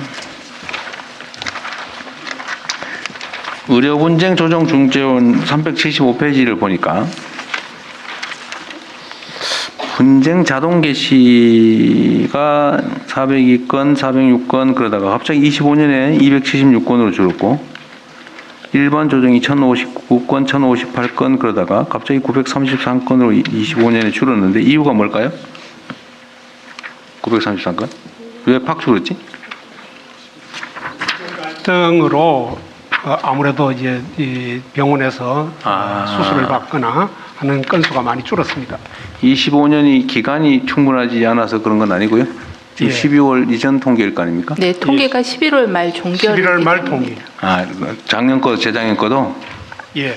11월 말 기준으로. 그런데 의료 분쟁 때문에 의료 대란 때문에 의료 분쟁이 줄었다. 그거 같다. 그 말이에요? 예, 그렇습니다. 네. 뭐 그럴 수 있겠네요.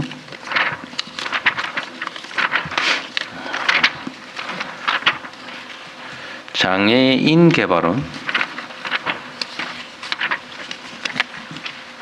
장애인 복지에 관한 이거 명칭을 좀 이상하게 지은 것 같아요. 장애인 개발이. 네, 장애인 개발원장 이경희입니다. 네. 원래 장애 정책 개발이 주요 네. 그 목적인데 거기서 법에서 정하고 있는 그 국가 정책 사업도 하고 있기 때문에 네. 전반적인 장애 관련한 것을 개발한다는 뜻에서 장애인 개발원으로 이름을 지었습니다. 네. 한국한의학진흥원 이런 게 있는데 관련해서 하나 물어볼게요. 대한민국에 침구사라고 하는 게 있었잖아요, 옛날에. 그다음 해방 이후에 그게 뭐 어찌어찌하다 사라진 것 같아요.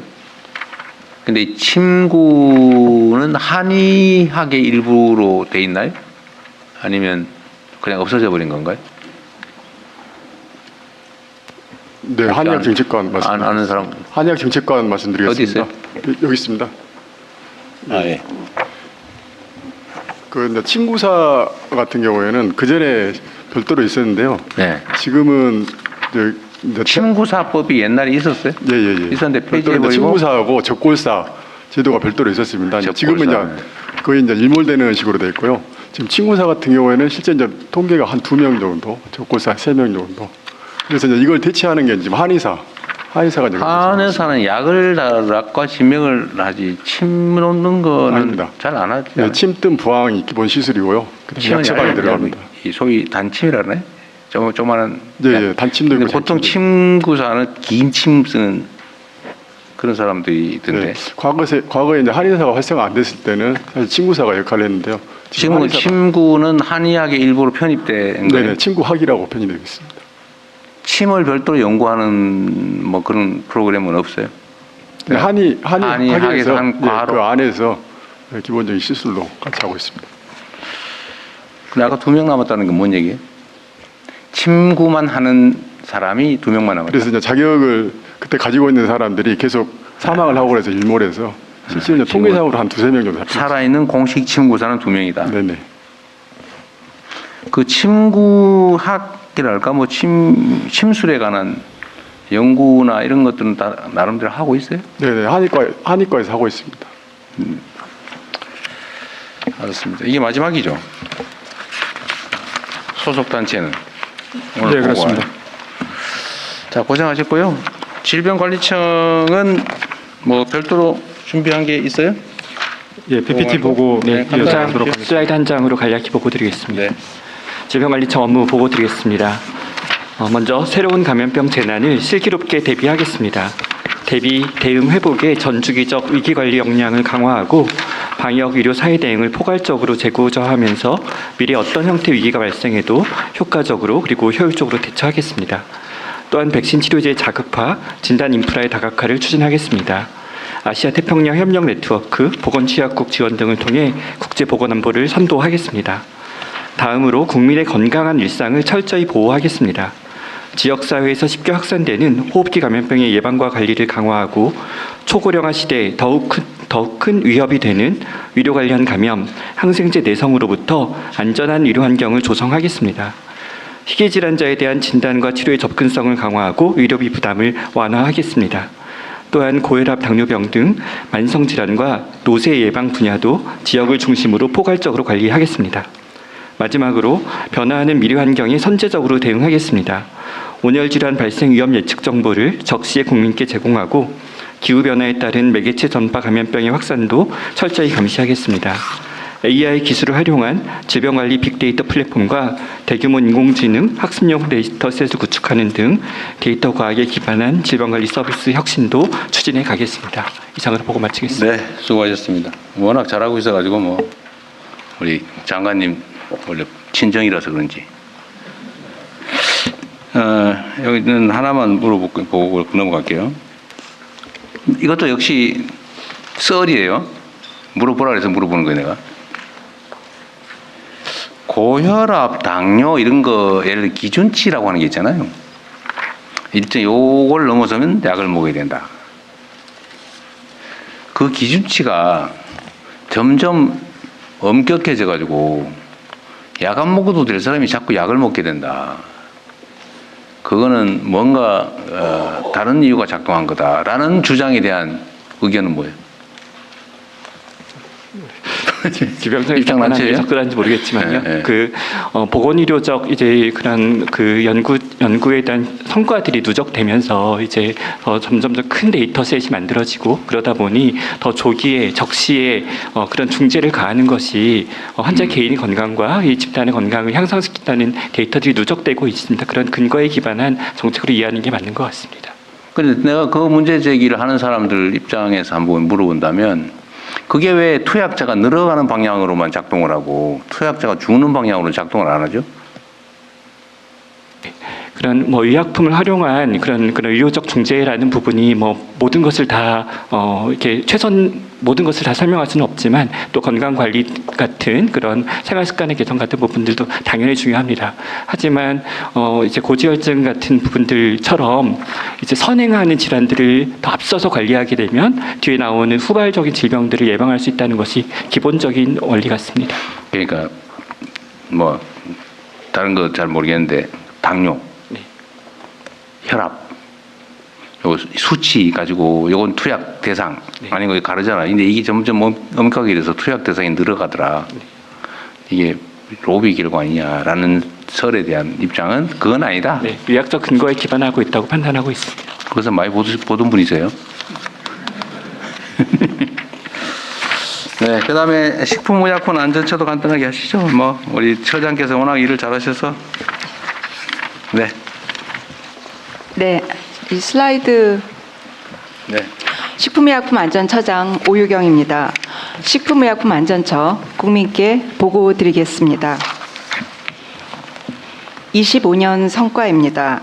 7월부터 정책이음 열린마당을 운영하여 11월 식이약 안심 50대 과제를 발표했습니다. 현장에서는 재원이 정책으로 연결되어 뿌듯하다는 의견과 정책이 빨리 실현되어 만족스럽다는 의견들이 있었습니다. 국정 과제를 신속히 추진하였습니다.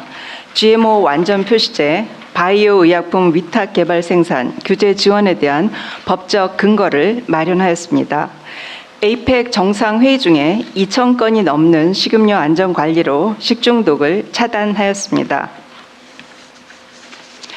26년 정책 설계 시 현장 의견을 잘 듣고 바꾸고 국민께 소상히 알리고 다시 살피겠습니다.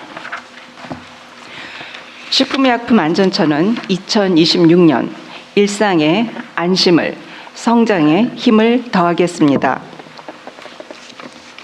국민 안심을 위하여 담배 유해 성분을 투명하게 처음으로 공개하고 AI 가짜 광고를 금지하며 식품과 의약품을 혼동하지 않도록 명확한 정보를 제공하겠습니다.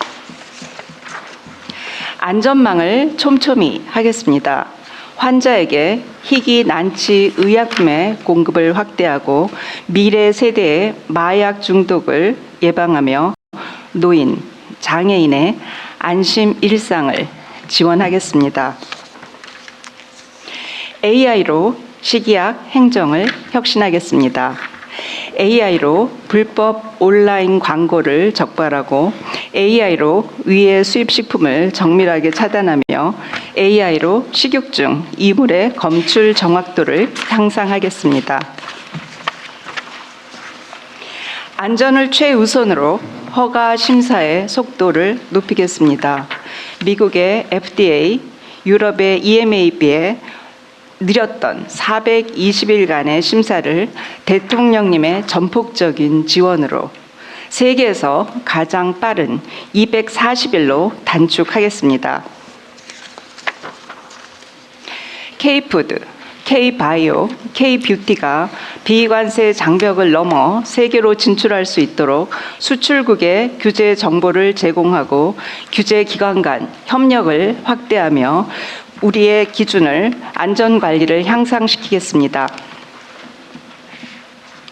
식품의약품안전처는 우리의 기준을 세계 기준으로 국민께 안심을, 성장에 힘을 더하고자 최선을 다하겠습니다. 감사합니다. 네.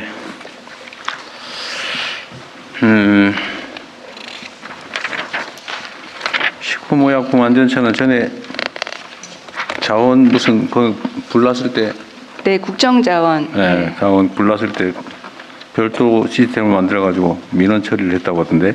네. 그 담당자가 누구예요? 그 담당자 여기 김익상 팀장님 아마 와 계실 겁니다. 김익상 팀장님 어디 계신가요? 네, 아주 훌륭하게 잘 처리했어요. 예, 감사합니다. 박수 쳐주세요. 아니 뭐 물어볼 게 있어서 그런 거 아니에요? 너무 잘하셨다고. 예, 감사합니다. 네, 응급조치로 홈페이지를 만들어서 대응을 하셨다고 그래서 아주 잘했습니다. 전에 국무회의 때도 내가 얘기를 듣긴 들었는데. 자, 식품의약품안전처는 자주간 속도를 좀 내서 아까 말씀하신 대로 전 세계에서 제일 빨리 심사 처리할 수 있게 하십시오. 네, 꼭 반드시 달성하겠습니다. 인력 채용은 그때 얘기된 대로 하고 있어요? 지금 인력 채용을 단계적으로 하게 되어서 이번에 207명을 1차 채용했고요. 아, 그래요? 내년에 또 나머지 바로 또 추진하려고 합니다. 200명이나 벌써 다 채용했다고요? 아니요, 이제 그 인력 확정을 공고를 확정을 1월부터 했다고? 나가게 됩니다. 네. GMO 완전 표시제 있잖아요. 네. 이거 속도가 잘 안 나던데 이상하게 당대표 할 때부터 하자고 했는데도 한다 그러면서 잘 안 돼요. 법안은 통과됐어요? 네, 법안이 통과됐고요. 지금 이제 좀 더 소비자들의 의견과 산업체들의 의견을 듣고 있고 2월 달에 행정 예고가 되게 되면 8월에 GMO 그 개정안이 고시가 되게 됩니다. 그러면은 하반기에 좀 더 설명회를 해서 제도는 12월에 시행됩니다. 내가 먹는 음식이 유전자 조작 그 곡물로부터 나온 거냐? 네. 아니면 그야말로 조작 없는 그냥 그 자연 상태? 거기 정상적인 식량으로 만든 거냐? 최소한 그걸 알고 선택할 수 있게 해줘야 되잖아요. 우리나라에 저항이 많죠. 이거 하려니까. 네, 근데 우리나라에서 그 GMO 6개가 있습니다. 식용이 6개가 있는데 그 6개는 다 식약처에서 사실은 안전성 평가는 통과한 것인데 소비자의 알 권리를 위해서 지금 만든 것이고요. 지금 대두하고 옥수수가 주로 들어오고 카놀라, 면화, 알팔파, 사탕수수는 거의 들어오지 않기 때문에 대두하고 옥수수로 만든 그러한 1차 가공 식품에 대해서만 지금 좀 더 논의를 집중하고 있습니다. 그러면 식물 중에서 유전자 조작하는 품종이 곡물 종류가 네. 6개밖에 없어요? 식약처에서 식품용으로 허가한 것은 6가지인데요. 지금 대두하고 옥수수가 주로 만 톤, 이게 210만 톤, 뭐 125만 톤 그렇게 들어오는 겁니다. 내가 물어보는 거는 네. 아까 6개라고 얘기를 해서 네. 유전자를 조작해서 생산하는 그 곡물이든 식물이든 네. 이건 6개밖에 없느냐 아니면 그 외에도 많으냐? 그 외에도 많을 것 같아요. 그 외에도 많겠지만 식품의약품안전처가 안전성을 평가해서 통과한 것이 6개라는 것입니다. 아니 어느 나라에서 예를 들면 아무도 모르게 고구마를 유전자 조작을 해가지고 생산을 하는데 모를 수도 있잖아요. 그 수입 검사에서 그런 것들이 다 걸러지는 그런 체제라서 지금 그렇게 허가되지 않은 것은 전혀 들어올 수가 없습니다. 굉장히 깐깐하게 보고 너무 있습니다. 지나치게 예를 들면 크다든지 너무 지나치게 품질이 좋다든지 하는 건 일단 한번 의심해 봐야 되는 거 아니에요? 그런 것들은 다 유전자 분석을 저희가 해요? 다 차세대 염기서열 분석을 하면 다 잡아낼 수가 그래요? 있습니다. 네. 그럼 믿어도 돼요? 네, 믿어도 되십니다. 저는 믿으려고 노력하죠. 이게 안전성 평가를 통과한 것인데 소비자들의 안심을 위해서 지금 이 들어오는 식품은 다 검사해서 유전자 조작했는지 안 했는지는 다 확인된 거다. 그런 것들이 다 지금 들어오는 것들은 다 저희가 확인을 다 하는 그래요? 것들입니다. 그리고 이상한 것 같은 거는 다 그 평가원 같은 데서 심사를 합니다. 알겠습니다. 뭐 믿어야지 뭐. 맞겠죠? 하여튼 유전자 조작 식품인지 아닌지를 표시는 하게 하자. 못 쓰게 하는 건 어려우니까. 네. 표시는 하게 하는데 지금 어제인가 그저께 농식품부 뭐 식량국장인가 그분 얘기를 들어보니 네. 지금 주로는 사료, 이건 뭐 사료는 그렇다 치고 네. 사람이 식용으로 쓰는 데는 식용유, 콩식용유. 콩식용유는 GMO다. 콩식용유가 대부분 GMO가 있는 것들이고요. 옥수수도 좀 옥수수유도 일부 있을 수 있습니다. 옥수수는 아까 사료에만 아닙니다. 옥수수가 식용으로 들어오는 옥수수가 있는데 지금 그것도 GMO가 있어요? 네, 옥수수 그러니까 대두, 옥수수, 카놀라 이렇게가 이제 좀 우리 식용으로 많이 지금 이런 식용유로 가공식품으로 되는 거고요. 면화, 알팔파, 사탕수수는 거의 들어오지 않기 때문에 저희가 안전성 평가를 했지만 별로 의미가 없습니다. 시장에서. 여하튼 GMO냐 아니냐를 이제 구분을 해야 될 거 아니에요. 나 이게 GMO 아님 이렇게 네네. 쓰자 이 말이에요. 네. 쓸 사람은 써라. 네. 근데 지금은 그거 아마 잘 네. 못하게 되어 있는 네. 것 같은데 네. 하게 하는데 그럼 어떤 정도가 GMO, 논 GMO냐, GMO 없는 거라고 할 수 있냐? 지금은 형체가 없는 거가 들어가는 건 괜찮다면서 예를 들면 GMO 유전자 변형 콩으로 만든 된장으로 만든 간장은 네. 논 GMO 표시를 할 수 있다고 GMO가 아니다라고 분류한다면서요? 지금 그러니까 GMO인 콩으로 된장을 만드는 거는 지금까지는 GMO라고 표시를 하고 있지 않습니다. 왜냐하면 그 된장에 그 원래 그 콩, 예. 그렇지만 앞으로는 GMO 완전 표시제라고 해서 그 공정에서 만든 거면 네, 그 공정에서 있었던 건 다 GMO라는 표시를 흔적이 있든 없든 그래서 표시 못한다. 네, 그렇습니다. 그게 완전 표시제의 개념입니다. 네, 완전 표시로 간다 그 말이죠. 네. 언제쯤 시중에서 구경할 수 있어요? 제도 시행이 이제 12월이니까 요 이제 그 적용하는 것은 앞으로 좀 더 단체들하고 얘기를 좀 해야 업체들이 됩니다. 알아서 표시를 시작을 해야 되겠죠? 네. 네, 수고하셨고요. 마약 퇴치 운동 본부도 있어요? 어디 있어요? 어디에? 여기입니다. 네. 마약 퇴치 운동 본부는 지금 정부 재정으로 운영하는 거겠죠? 네. 그런데 여기 대상을 보니까 재활교육 교육 대상은 기소유예 조건부, 그러니까 마약 교육 치료 조건부 기소유예 대상자만 교육한다 그 말이죠. 네, 그렇습니다. 그럼 뭐 집행유예 받거나 뭐 아니면 수감됐던 사람들은 관리 안 해요? 지금 관리를 하고 있습니다. 어떻게요? 지금 어떻게 하느냐면은 우리가 재활센터가 있습니다. 재활센터에서 교도소하고 또 법무부 보호관찰소 뭐 이런 하고 협력을 해가지고 그게 재활교육이라고 써놓은 이 항목인가요? 네, 약물입니다. 그러면 재소자, 그러니까 마약사범 재소자. 네. 재소자는 의무적으로 하는 거예요? 아니면 선별적으로 하는 거예요? 재소자는 각 지역에서 저희가 이제 17개 센터가 있습니다. 그냥 결론부터. 네. 의무적으로 하는 거예요? 일부만 골라서 하는 거예요? 의무적으로 합니다. 다? 모든 재소자는? 네. 그걸 여기 마약 퇴치 운동 본부가 다 맡아서 합니까? 아니면 나눠서 합니까? 나눠서 합니다. 또 하는 데가 어디 있어요? 보호관찰소. 보호관찰소. 네. 보호관찰소는 마약을 이제 끊고 교육하고 뭐 훈련하고 막 그래야 되잖아요. 마약을 끊으려면. 그런 걸 한다는 건가요? 그렇죠. 보호관찰소에서는 감시만 하는 거 아니에요? 보호관찰소가 하는 일은 네. 감시도 하고. 내가 말하는 건 재소자. 재소자들 이제 교육도 좀 시키고 우리 또 마태본부에서 또 교육도 합니다. 내가 물어보는 거는 재소자에 대한 그런 교육이나 이런 게 의무냐 아니면 선별적으로 하느냐.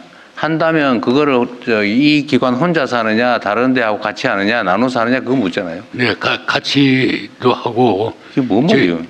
저희가 합니다. 저희가 주로 아까 제가 미리 얘기했잖아요. 주로 뭐 이런 식 표현하지 말라고. 하면 맞으면 나눠서 하면 나눠서 하고 혼자 하면 혼자 하는 거지. 그게 뭐 주로 혼자 하는 게 어디 있어요? 나눠서도 합니다. 어디가 하냐고요, 나눠서? 보호관찰소나 이제 법무부 또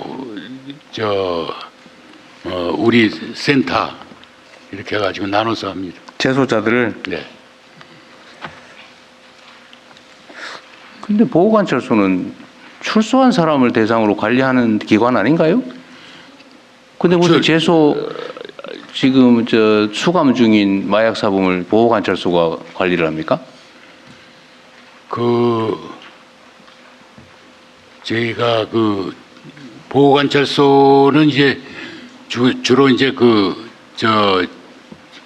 형무소에서 집행유예 받고 나온 사람들 주로 이제 교육을 하고 나머지 우리는 이제 마태본부는 교육을 집중적으로 하고 있습니다.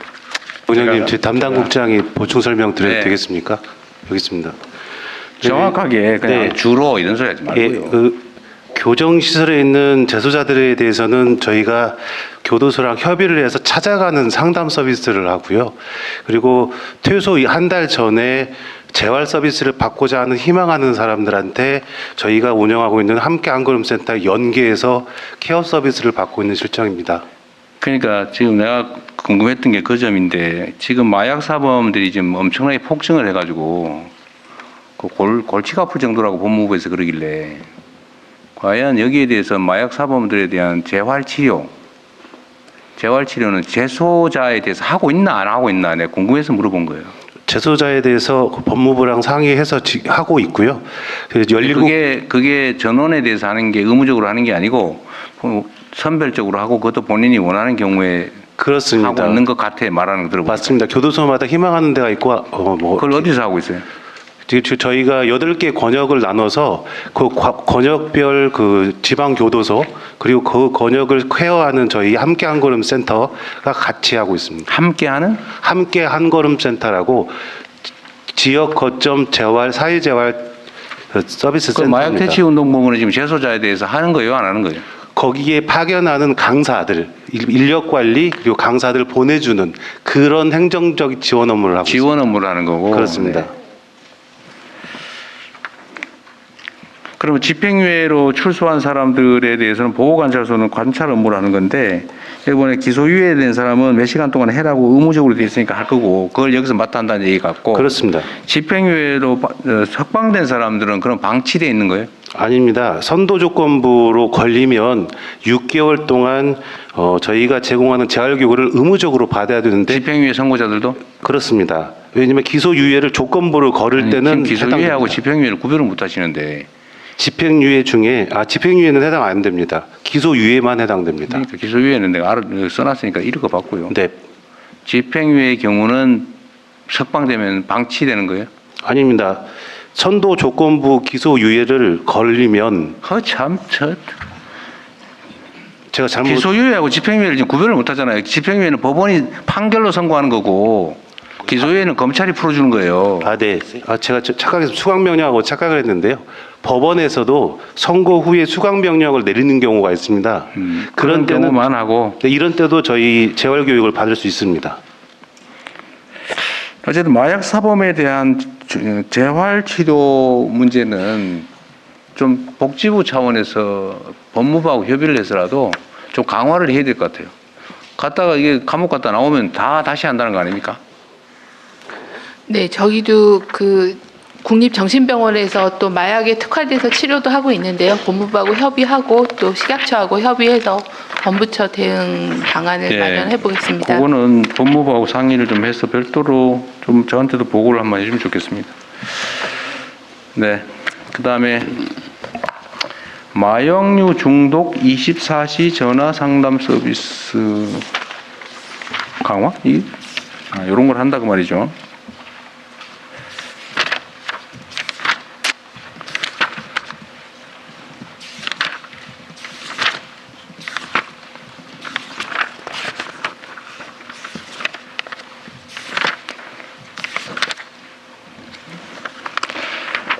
네, 넘어가고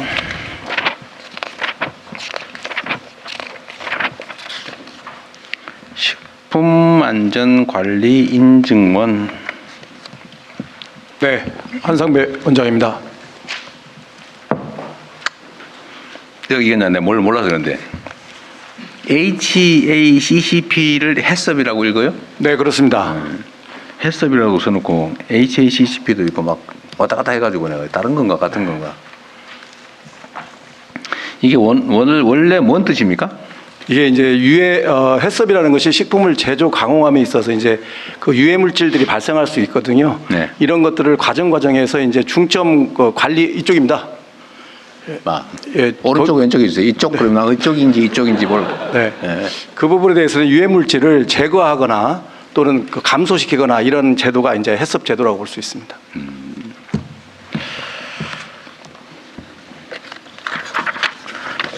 할랄 인증 기관은 누가 관리해요? 할랄 인증. 할랄 인증은 현재 민간에 7개가 있습니다. 민간이에요? 예, 민간에 7개가 있어서 거기서 뭐 식품은 4개를 하고 있고 화장품도 할랄이 있어서 화장품은 3개가 있고 그렇게 되어 있습니다. 민간 기구에서 하면 외국에서 신뢰도가 충분히 확보됩니까? 근데 그 민간 기관이 지금 인도네시아에 있는 할랄 기관, 할랄과 상호 인정 같은 것들을 하고 있고 식약처는 이제 이런 할랄 인증을 받는데 어떤 실험을 해야 될지 지원을 해주고 있습니다. 지금 중동이나 이 할랄 식품 수출을 하려면 그쪽이 신뢰를 회복하는 게 중요할 텐데요. 수요도 계속 폭증하는 것 같고 네, 시장 개척 측면에서 매우 중요한데 그걸 정부가 안 하고 민간이 다 맡아 하고 있다 그 말이죠. 네, 그래서 지금 저런 인증원에서 그 인증 업무 하면서 할랄까지도 좀 같이 하는 게 좀 더 공신력이 있을 것 같아서 그런 프로젝트를 지금 방향성을 설계를 하고 있습니다.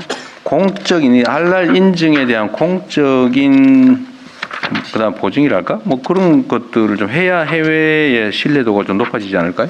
그 할랄 인증이 이슬람 국가마다 또 할랄의 조건이 조금씩 다르다고 합니다. 네. 그래서 할랄을 한꺼번에 다 할 수는 없고 각 나라와 같이 이야기해서 해야 되고요. 지금 아랍에미레이트 그쪽하고도 이런 할랄 인증 같은 거를 좀 하는 게 중요하다고 생각합니다. 그거는 좀 체계를 좀 빨리빨리 갖춰야 될 것 같아요. 네, 지금 그러면 인증원 쪽에 왜냐하면 이 인증원이 아까 말씀하신 해삽이 식품 기계 같은 거를 보는 건데 이 할랄을 하려면 식품 기계에 동물성 성분이 남아 있으면 예. 그래서 그런 걸 같이 한번 융합시켜서 좀 시도를 해보도록 하겠습니다. 지금 그럼 민간에서 할랄 인증을 하면 해외 수출하는데 지장이 없어요? 네, 그 인정을 그러니까 그 나라하고 같이 상호 인정을 되면은 좀 빨리 가고요. 그렇지 않으면 좀 추가적인 서류를 내야 되기도 하고 그렇습니다. 한국의료기기 안전정보원. 네, 별 이슈가 없는 것 같아요. 의약품안전관리원. 식품의약품안전청의 의약품 안전관리에 관한 일을 여기다 맡겨놓은 모양이죠? 주로 그 마약 관리라던가 또 의약품의 부작용이 굉장히 많이 들어오는데요. 그 부작용 관리 분석 그런 것들 피해 구제를 담당하고 있습니다. 네.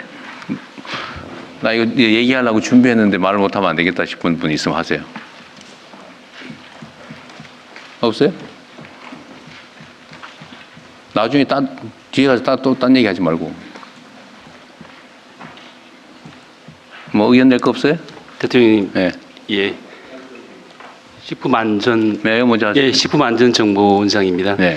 저희가 이제 저희 기관이 주로 하는 일이 그 해외에서 식품 안전에 위협이 되는 그런 안전 정보들을 매일매일 365일 수집해서 이제 식약처와 같은 이제 정부 부처에서는 사전적으로 안전 예방 정책을 충실하게 추진할 수 있게 하고 또 산업체에는 사전 안전 관리를 잘 하게 할 수 있는 기관이 뭔 일을 하는지는 여기다 써져 있는 거 봤으니까. 예. 네. 거기에 그 대통령께서 관심 가지시는 그 해외 직구 관련한 이제 검사를 저희가 하는데요. 네. 연간 한 5천 건 정도를 직접 이제 구매해서 검사를 합니다. 이 검사하는 결과를 보면은 이제 전체 한 5천 건 중에 한 14% 정도가 이제 식품에서 써서는 안 되는 식약처에서 고시한 반입 차단 물질 그러니까 뭐 다이어트에 도움이 되는 혹은 이제 성기능의 개선에 도움이 되는 이런 약에서만 의약품에서만 쓸 수 있는 그런 물질들을 사용해서 그런 것들을 이제 차단하고 있는 그런 일들을 하는데 그 차단하는 시스템을 사실은 이제 예산이나 이런 지원 없이 저희 직원들이 진짜 맨몸으로 해서 만든 그런 시스템을 쓰고 그 시스템이 굉장히 민간에서도 이제 좋다. 그래서 예를 들면 대기업과 같은데 그리고 글로벌 검사기관 이런 데서 분양 요청을 많이 해서 저희가 공적으로 만들었지만은 그 민간의 그런 산업의 활성화에 기여할 수 있는 그런 프로그램을 무상 제공하는 그런 일들도 하고 있습니다. 자랑한 거죠? 예, 그렇습니다. 그래서 자랑이 너무 길었어요. 네, 알겠습니다. 감사합니다. 또 예, 한국사회복지협의회입니다. 네. 그 마약 문제가 심각해가지고 온 사회가 관심이 많습니다. 제가 그동안 보면은 가장 큰 사회적 문제는 뭐냐면은 재범률입니다. 교도소가 제대로 기능을 못하기 때문에 재범률이 높습니다. 다른 범죄에 비해서. 그래서 저희들이 지금 관계자들과 같이 연구하고 있는 게 뭐냐면 드라그 코트, 약물 법정 제도를 만들자 하는 걸 제안하고 있습니다. 그래서 그 서영석 보건복지위원하고 같이 지금 발의를 준비 중에 있습니다. 그래서 이것을 좀 힘을 실어주기를 부탁드립니다. 네, 수고하셨습니다. 네, 또 한 명만 할게요. 네, 말씀하세요. 질병관리청 만성질환관리국장입니다. 네. 제가 그 만성질환뿐만 아니라 저희 국에서 희귀질환도 관리를 하고 있는데요. 여기서 2018년부터 저희가 희귀질환 지정을 하고 있는데 1389종에 43만 5,292명이 지금 지원을 등록을 하고 있습니다.